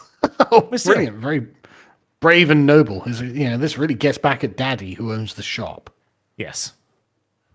Fucking these people, man. Rich kids, I swear to God. Rich kids. Curse upon civilization. It is quite the article. We'll see. Maybe we'll do that next week if it's interesting enough. But I don't want to do too much Hassan, because honestly, if we start going down that rabbit hole, we'll never do anything but fucking Hassan. Yeah. We don't go a week without Hassan saying something idiotic. Well, it's just remarkable that he's given a platform in the New York Times to advocate for theft. Yes. Yes. What would you have to do to get a platform in the New York Times to advocate breaking the law? Like, nothing. There's nothing you could do because you're not rich and your daddy isn't rich and you're not a communist. That's true. It's literally the reason. You will never get in that position. And Hassan is sat here going, yeah, I'm for equality, except I've got all these privileges. Oh, fuck off, Hassan. I think I saw somewhere that Hassan was worth $8 million. Really? Is that it? Yeah, me too. More. I was like, wait, really? Is that? I mean, he did spend 2.7 on a house. He must have been wasting a lot if he's only worth $2 million. Or $8 million. Yeah, and he bought himself a super fancy car. Like, come on, he must be worth more than $8 million. Yeah, the house alone is worth, what was it, 2.7 or something? Yeah. I think he bought it outright as well. Oh, of course. I don't think he's the kind of guy who takes up a loan. Plus, Yeah, he didn't take a supercar. mortgage. It's another $500,000 right there. I mean, he's got to be worth 3 in assets alone. Yeah, and that's just those assets that we know about. Yeah. Now, if you were to argue that he's got 8 million in the bank, that I'll agree with. Well, yeah, that's entirely possible. Yeah. Hassan, give me some money, buddy. I don't have 8 million in the fucking bank. We don't. We deserve it. Hassan, we need to get back to cool crimes, like robbing the bank where Hassan keeps all of his money. Yeah. You're up for that, right, Hassan? He wouldn't object. Of course not. What's to object to? Going to the bank. Hello, I'd literally like to steal Hassan Piker's money, please. You can't just steal it. Well, actually, pulls out article, I have his approval. Yeah. According to Hassan, I can. I'm allowed. Yeah. I literally, right here, see, bank robbery. Cool.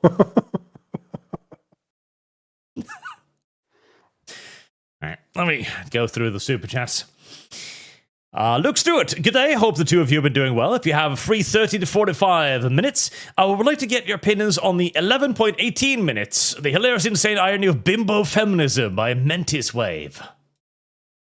I haven't seen it, but maybe we could do it sometime. I like Mentis Wave. Feminism. Bimbo feminism. I can Google that.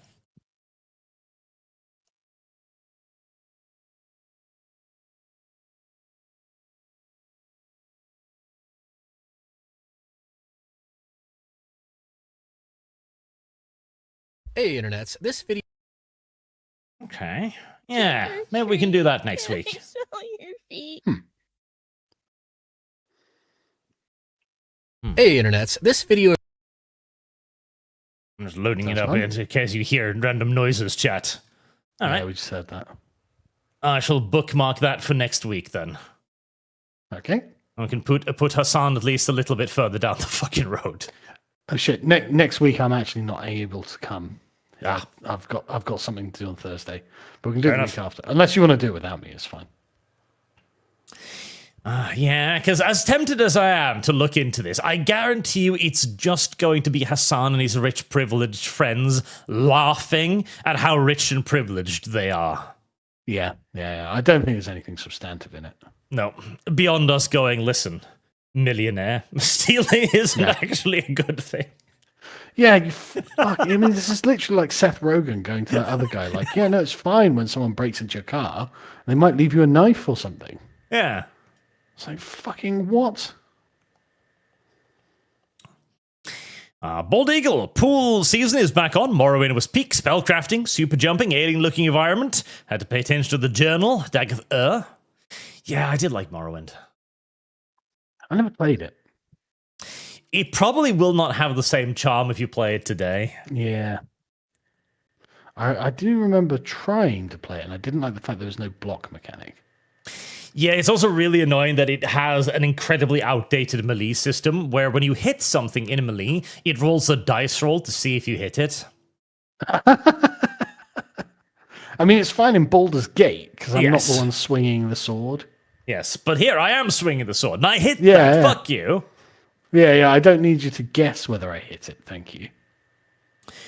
Keep around, can't watch live, unfortunately. I'm currently at my local restaurant, Restore, actually. Britain Branch's first meeting. That's awesome. Oh, good man. Yeah, I mean, the things I have to do are restore stuff. So that's the reason I'm not going to be able to be here. Empty Veins, Arch, for the May 4th, can you please play Star Wars Galactic Battleground? It's listed just Age of Empires 2, but Star Wars. I think I've seen that. Rubber Legs, talking about the jank of Oblivion reminds me how so many of us loved the old Stalker trilogy and have fond memories of all the jank and bugs from those games. So many light-hearted memes came from it. Yes. Listen, the occasional bug in a good game isn't a game-ruining experience, because you already have plenty of charitability for the game built up. It's just funny then. Cuban, how offended are you, gentlemen? The SPLC wasted so much money on the twinks like Fuentes and Spencer, instead of well-read in the racism as yourself. Yeah. So I'm glad that they're actually now looking into them. Like, there seems to be actually an investigation into the Southern Poverty Law Center. But, what it looks like is quite simply the old-fashioned saying that the demand for Nazis far outstripped the supply, and so they were trying to create a supply. Yeah, but the thing is that, like, Academic Agent and a bunch of other people have been on everyone's cases about this, because what they're pointing out is the sort of MAGA influencers are like, see, there's no such thing as racism anymore, and therefore we want colorblind liberalism forever.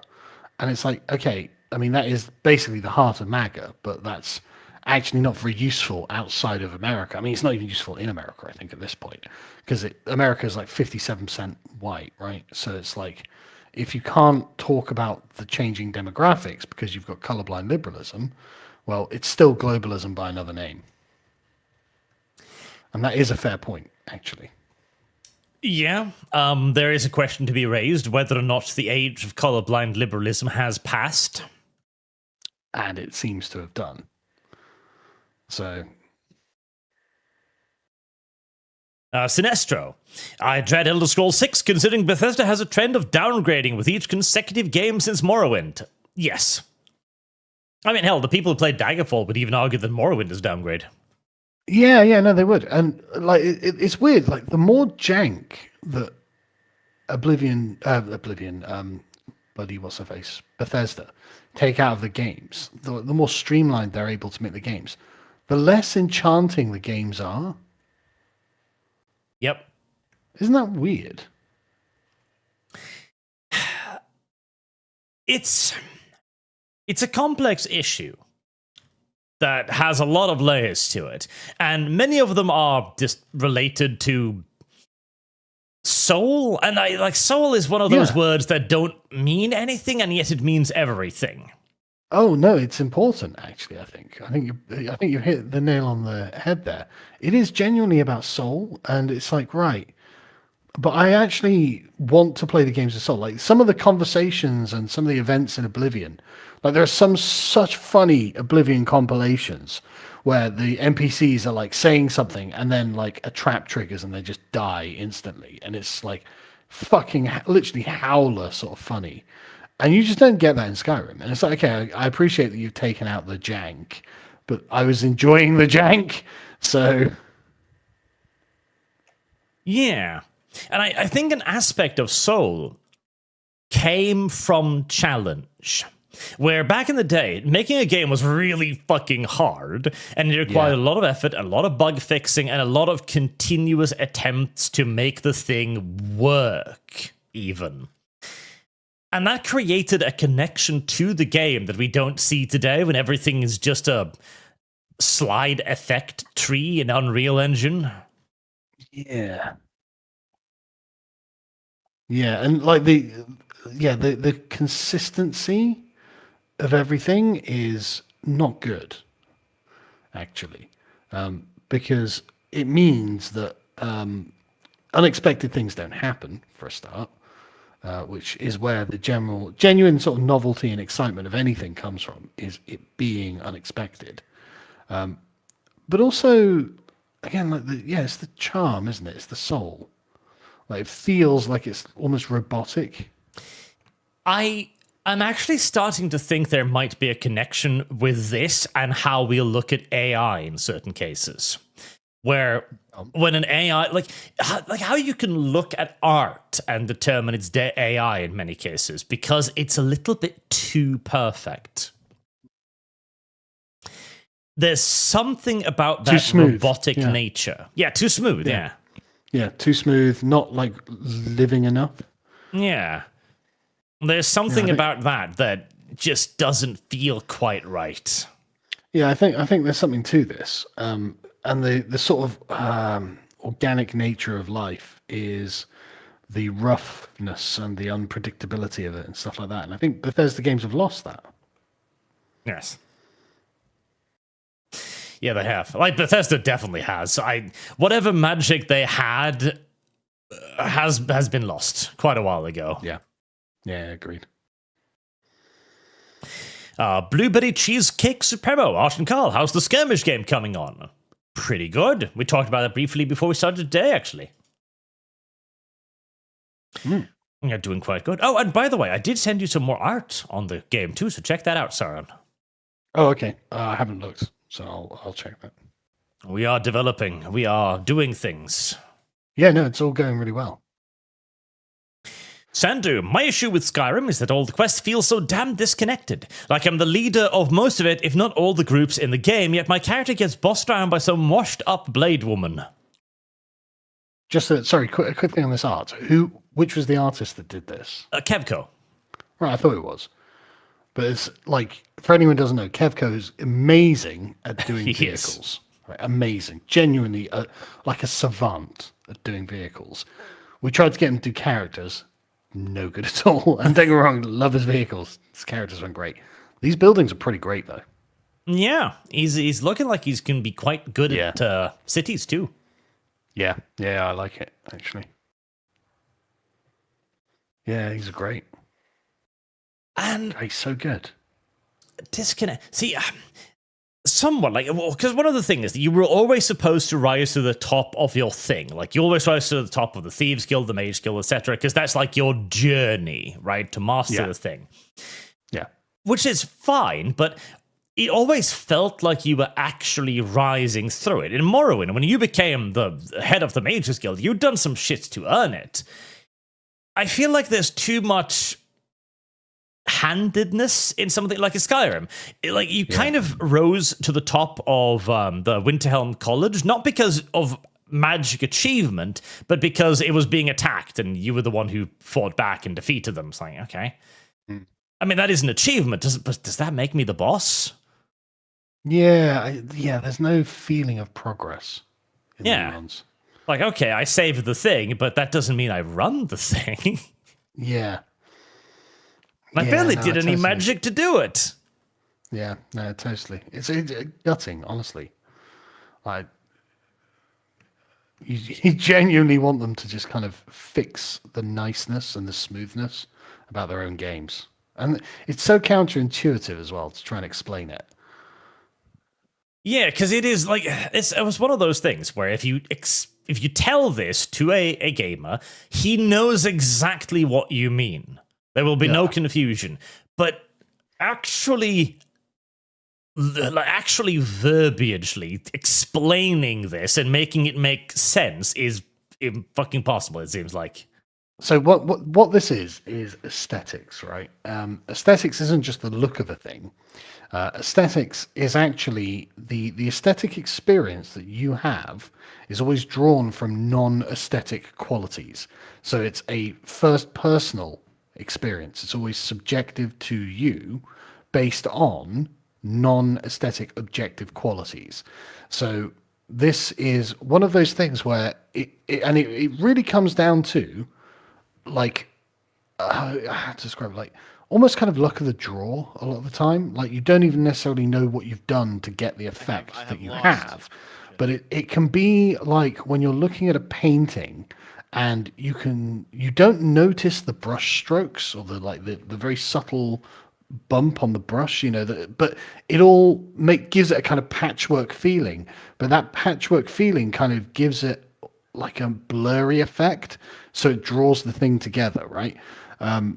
Or, for example, the jankiness in Oblivion actually giving you an effect that couldn't be created in advance. You couldn't design it, but because it's there and it sets it apart from other things, you feel like you're engaged in a unique experience when you're engaged with it, right?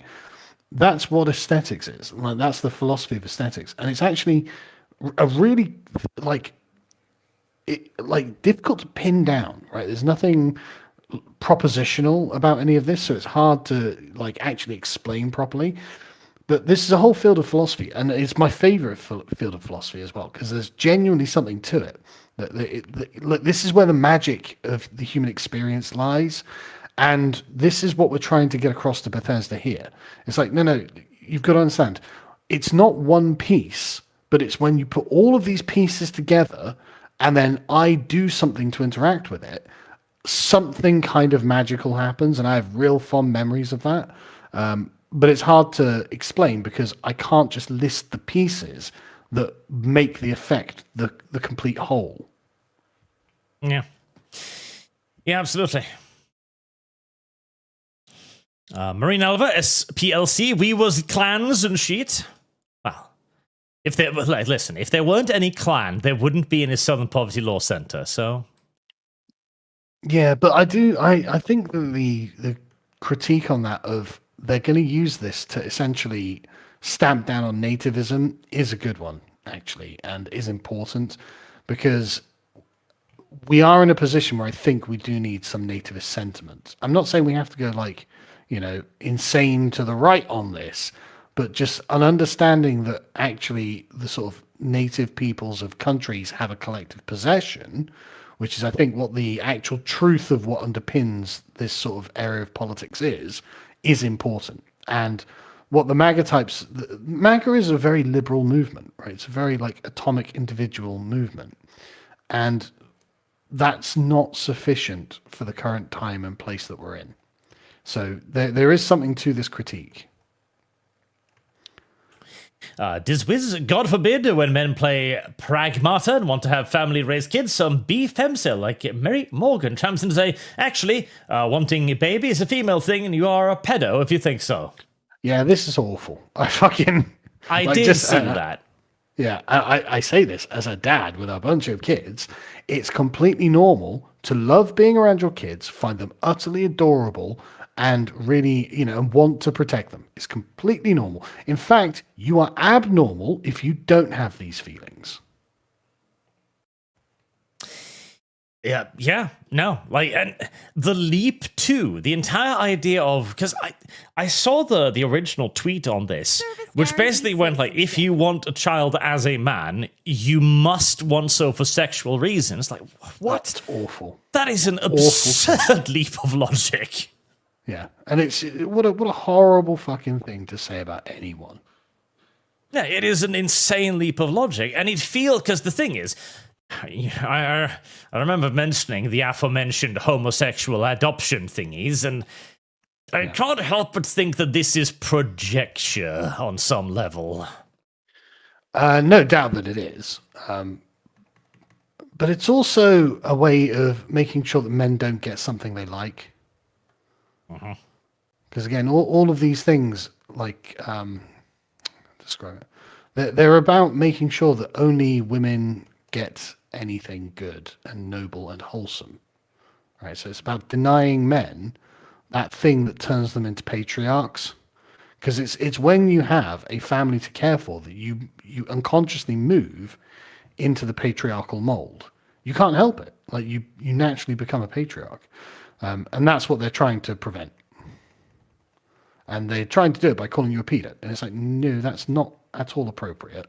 It's completely appropriate that men should mature into the patriarch role by becoming fathers. And you can't get there without being a father, which is why you have a desire for it, by the way. And so what they're doing is fucking demented. Yeah, it feels crazy. It feels like a mad, absurd, desperate move. Yeah. And it is. That's why, it's genuinely outrageous when you think about it. Talnzianzagi, what is with your peasants? Morrowind is the superior game. I agree. Morrowind is the superior game. I'm not even saying it's not, but I think a lot of that is kind of nostalgia, right? Probably is. And it's fine. I think actually nostalgia is one of those completely underrated and underexplored ideas that actually we could be making a lot more of. I did a video a while ago just called "What Do People Actually Want?" And that sounds like an unanswerable question, right? It's like, what do you mean? How can you ever say what do all people actually want? But I go through the video and I think it is just that people want to feel like they belong somewhere. And that's what nostalgia is about. This root of once upon a time, I felt that I belonged somewhere and I didn't have to worry about it. You know, I was always at home, and you know, my dad was taking care of things, my mum was taking care of things, and all I needed to do was just relax, and I didn't need to worry about a damn thing, and that's what I think the root of nostalgia is, and that's what I think everyone is really longing for, but just not really able to put into words. Let me know what you think, chat. Seriously, I really think I'm on something with it. Rabira just got word of another settlement that needs help. Anyway, have you played Jagged Alliance yet? It's got the greatest character roster of any game. Not yet, Yeah, no. I played Jagged Alliance. Have you? I haven't. Yeah. A bunch of people on my stream was like, oh, you should try it. And it is really good fun. Good little strategy game, too. And the characters are nice.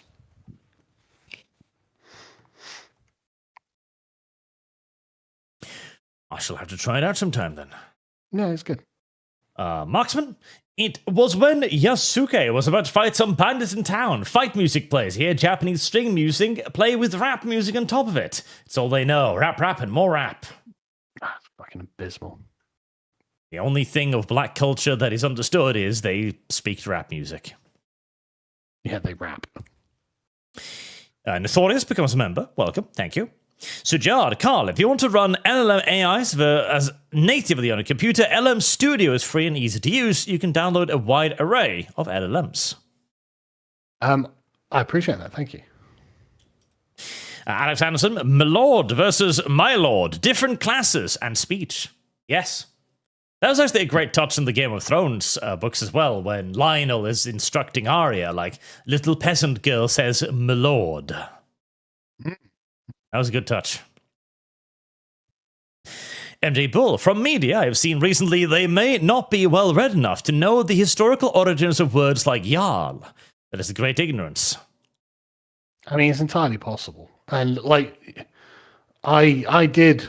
this is the thing, in my philosophy, I know I keep talking about it, but it's all relevant stuff, you know? It's all stuff that comes up. Like, linguistics is another module that I did, and I ended up having to think about this sort of stuff a lot. And you realize, like, actually, it would be so much more useful to get someone who's properly studied in linguistics to write scripts, or at least like, aid in the writing of scripts. You know, it's like, what kind of language? Because unless you think about it, you're not going to put it in, and you end up with Californian millennial writing. Empty Veins, I agree that they didn't try with how classes interacted, but as far as accents go, we have no ancient Romans speaking English to compare to. Well, yes, but that's why we don't need the word. We just need to use words that sound old-timey. It's about evoking the feeling in the viewer's brain. Yes, and part of evoking a feeling in a viewer's brain is not having American accents. Yes. Especially when they're supposed to represent... Like, it would be the same. Like, if you put a gangster show in Chicago and everyone speaks Cockney. Yeah. I mean, American accents are modern accents. They're the accent of modernity. And you can blame Hollywood for that, because they're the reason that this happened.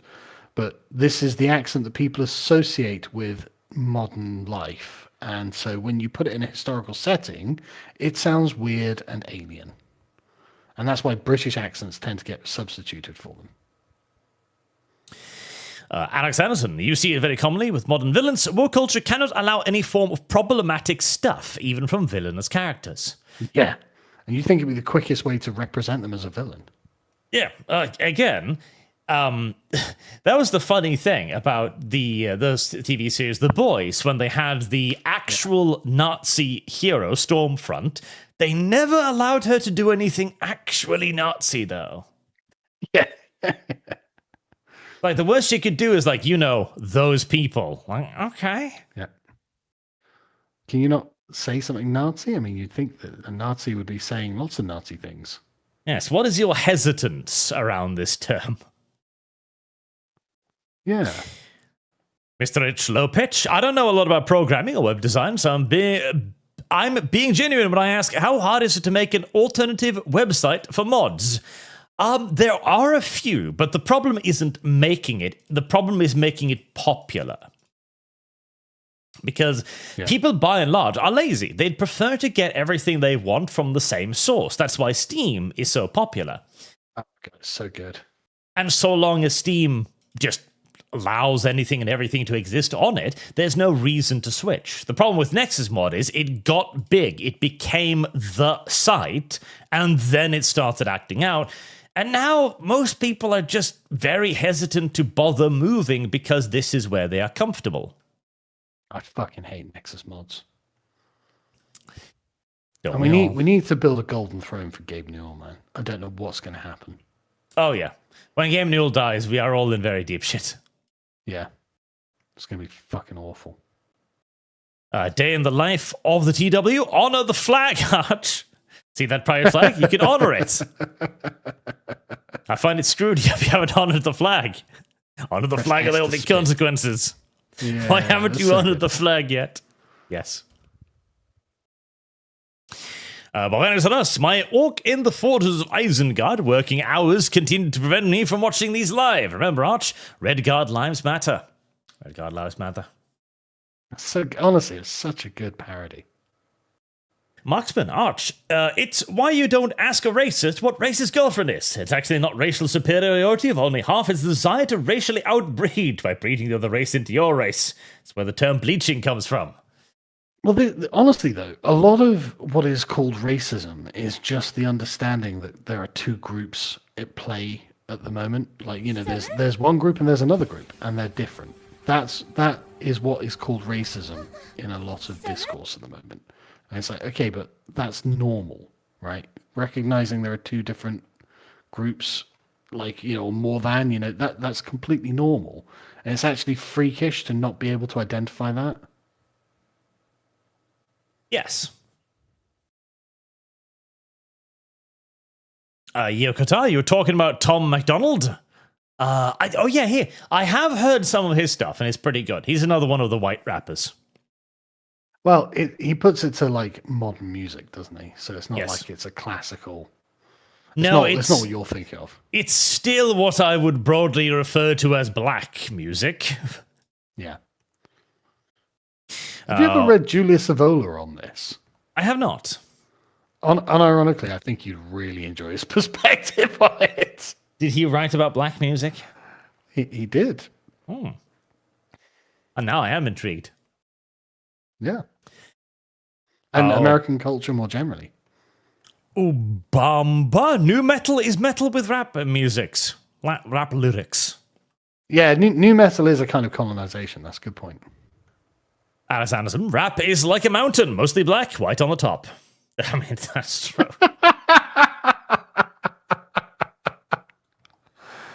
That is correct. Walking Corpse, we have stories told to white music. It's called country, but country's shit, though. Yeah, I want classy, like, you know, 19th century German violins. Yeah, because country isn't classy. Country is... How do I put this without insulting too many people? Common? Yes, common. And it's common and it's low. It's low class, I guess, in one way, but it's songs about, like, oh, I want to drink a lot more. Like, okay, sure. I want to drive my car and have sex. Like, It's basically just rap music with slightly different verbiage. Like, I won't get drunk and slap a hoe. That's fucking country music. It literally is black music, but by white people. I don't want that either. Again, you really need to read Julius Evola on this. Apparently I do. You keep making his points. Yeah, no chat. Country is just black music, and you've got to face reality on this. It's not that bad. I've been to America. I've been to, like, country, like, what they got, hootenannies or something? I can't remember the name of the fucking places in Texas and whatnot. It's not that bad. I don't know about that. It's not my thing, but it's not as bad as you think. Tread not. Sargon, just sing Beowulf. That's meant to be sung like many other epics in the past. Yeah, that's right. Sing the Iliad. Leowolf the Red. So basically, Icelandic sagas. Yes, kind of. Yeah. But we want music to be played with it. Yeah. Definitely not a Frenchman. I love when overly sarcastic productions talk about African history. It's full of white men bad, and Africa is totally civilized in its own way. Cope. Yes. In its own way. That is a great way of putting it. It's civilized in its own way. Oh. Is this the channel that made the "Why It's Good That Sub-Saharan Africa Never Invented the Wheel" video? Possibly. I've seen that video. Like, I've not watched the video, but it's got like something like 50 million views or something. Because everyone's like, what? I remember there was a video from a couple of years ago titled "Why Is Africa's Poor?" And on the thumbnail it says, "Not what you think." And the video is exactly what you think. Huh, no kidding. Like, why is it poor? Because they haven't built anything? Yeah, lack of Service guarantees infrastructure, citizenship. frankly. MJ Bull, white rap music. The devil went down to Georgia with the Charles Daniels bands. The element of most rap music you're missing is melody. That's true. The devil went down to Georgia is pretty good. Jason Weeb, isn't the Tale of Gilgamesh poetry set to music and thus rap? I have lost. Kind of. Well, I mean, no, Gilgamesh we only have through writing, right? So no one, like, we don't know if anyone sung it or anything like that. It's just written. And it's cuneiform, so, like... Trick or treat, can I smell your feet? No, not really. We don't know. Lay off the red. Remember when chef being Scottish was a joke?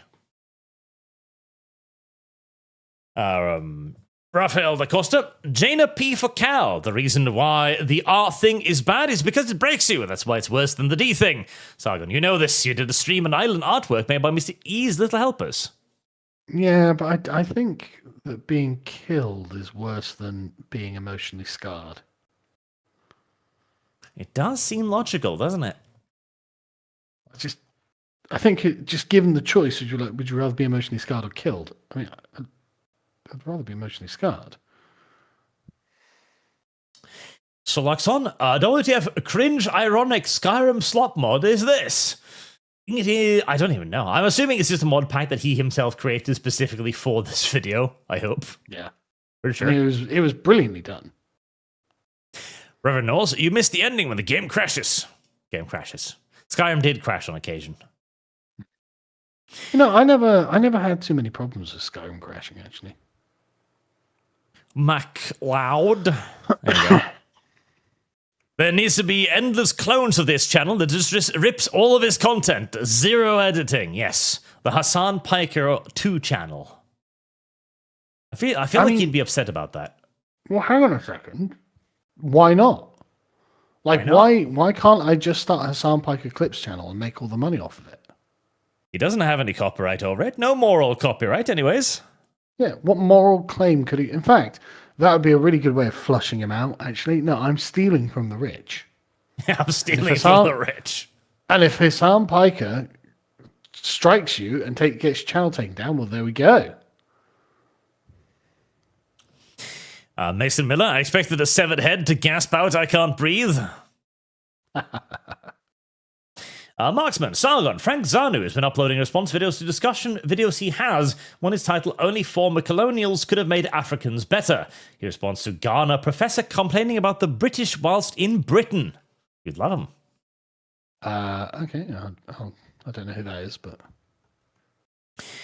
Tanushi, the faction Radiant quests felt like they were the same thing all the time. Your supposed rank didn't apply at all outside of the faction plots. Yeah. Are you ready to rut this yellow mare's fluttery Varaug 231. Bethesda really don't want you to have to start a new game character to see any content. They got rid of classes and stopped making factions have skill requirements for advancements. And they should, though. Like, I hated the fact that I got through the entire Mage's Guild quest with a sword. And what this has been a problem with Bethesda games for a while. Honestly, it's exclusivity, right? Choices need to have like in Oblivion, you could just level every skill up to maximum. Like every single fucking skill. And it's like, one thing I actually really liked about something like Baldur's Gate is that you made a choice and that's it. Like, you ain't getting any other choices. You know, as in, you're going to become a thief. Okay, well, you're not ever going to get a level 9 spell. then, right? Like that's off the table for you now. And that's fine because that's the kind of character you're building, but you make a decision and you've got to stick with it, right? And that I really actually like that kind of game design where it forces you to make choices and you are making a sacrifice while you gain something. MJ Bull, Sargon's daughter, bothered him, and now we're all PDFs because we found it adorable. Ideology has gotten so freaking bizarre. Yes. Yeah, it's such a gross fucking thing. Animate acumen, too. Rap music is like a mountain, black at the base and white at the top. NJ Kibbs, Arch, have you tried gospel music? No. Not in any large quantities, anyways. Martinez, Big Iron is country. Kindly retract your slander of the genre, sir. Nope. It's black music, but with white people. That's all it is. There are occasional exceptions to the rules, just like with rap music. To Sugar Daddy, Arch, what you're describing is modern day country music, which is basically just pop with a banjo. Older country songs are much better. Oh, do you remember, fuck, what's his name? The ginger dude with the guitar. Oh, yeah, I do, yeah. He had a bit of a flash in the pan, right? Yes, Oliver? Oliver Anthony? Oliver Anthony. Oliver Anthony. There we go, yeah, Oliver Anthony, yeah. Yeah, I do remember him, yeah. This guy, like Richmond, north of Richmond, blew up. He had the opportunity to become a cultural icon on the right, and he immediately rejected it by trying to become one on the left. And the left universally was like, I don't care about you. What do you mean about Richmond, north of Richmond? That sounds like us. Yeah, but also Oliver Anthony class coded as poor straight white man. Yeah. Why would they want to help him? Yes, they would not at any point. He is their enemy. He is a straight white man. He's not just that, but literally he's a what they're lower trying to class help. straight white man. Yeah, so he's not even like, there's no reason to actually want to court him in any way. So it's just like, okay, bro, I'm sorry to tell you this, but you're trying to appeal to your enemies and they're not going to be your friends. No, they never even considered it. They never, like, the fascinating They didn't thing give them about the the time of left is that it usually tries to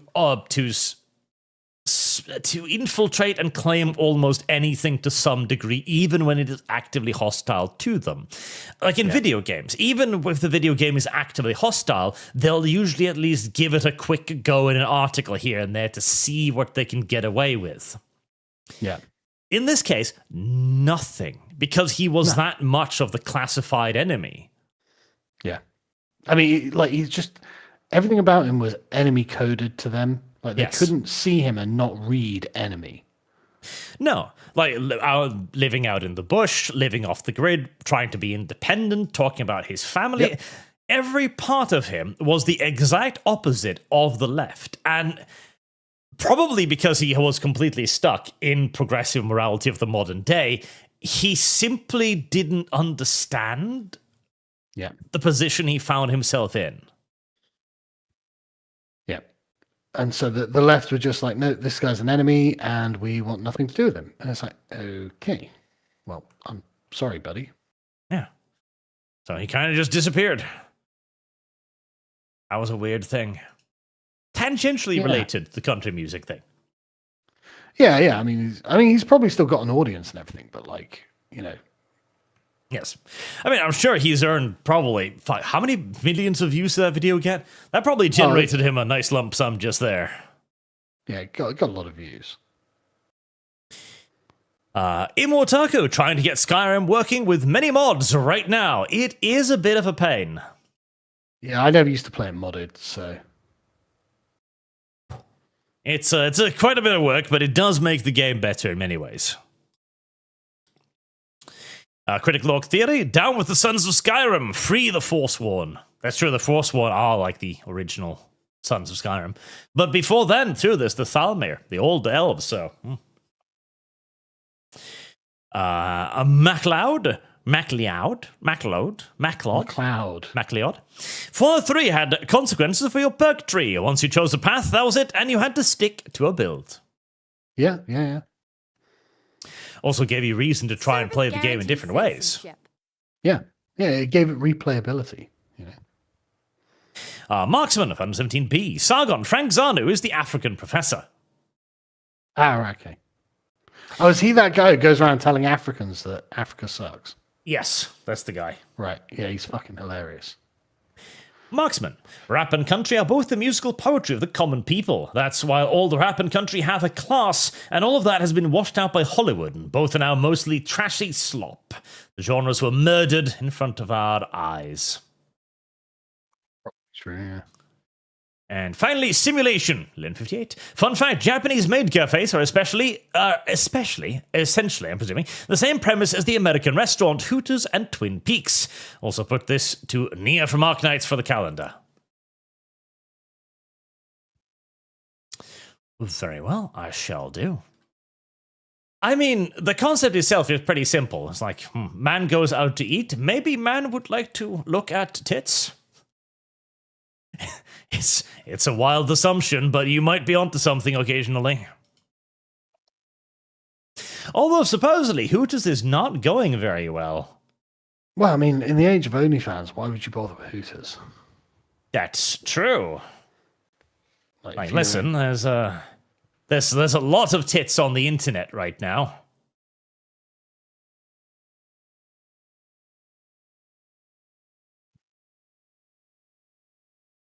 But what I mean is, like, if you're a woman, why wouldn't you just go straight to OnlyFans?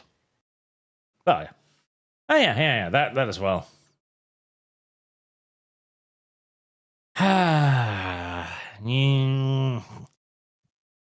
The amount of young people that are going straight to OnlyFans too now. Don't like it, but have no idea how to fix it either, so.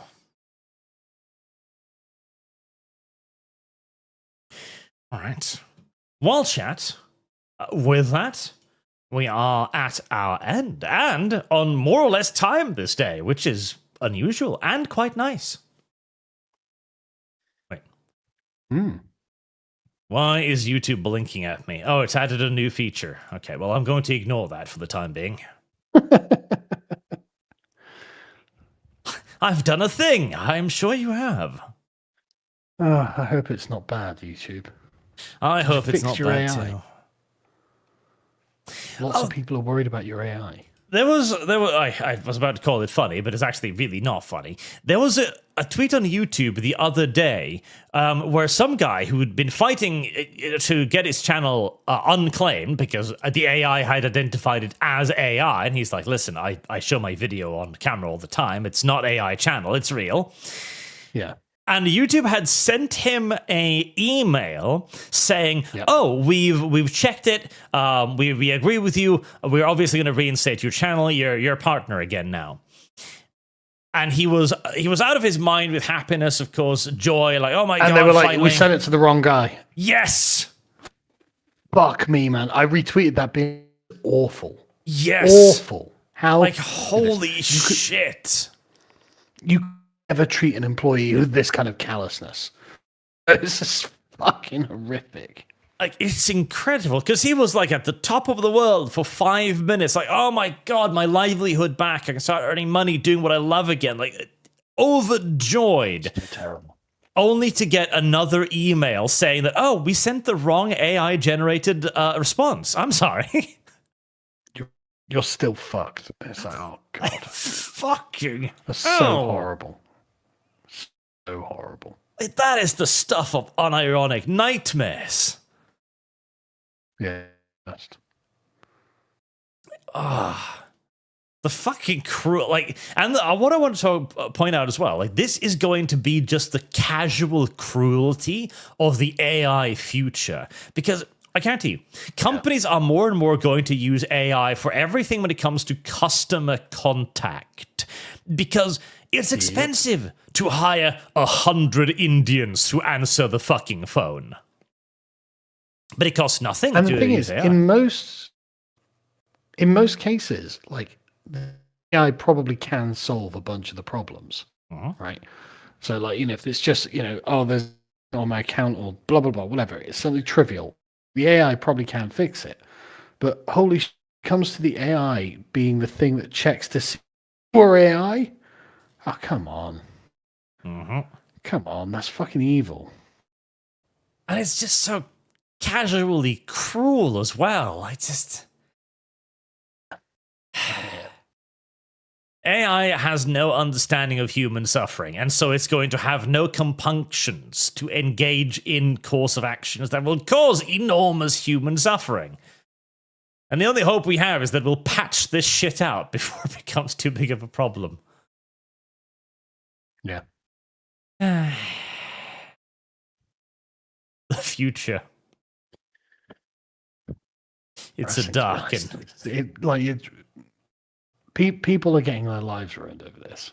Well, it's a dark and sad place. But anyways, chat, despite the horrors that await all of us in the future, that's still tomorrow. For now, you can live in approximate happiness with White Wonka. Until next time, chat. World. Thank you very much for watching. Thank you for your generous donations. And thank you, Sargon, for hanging out today.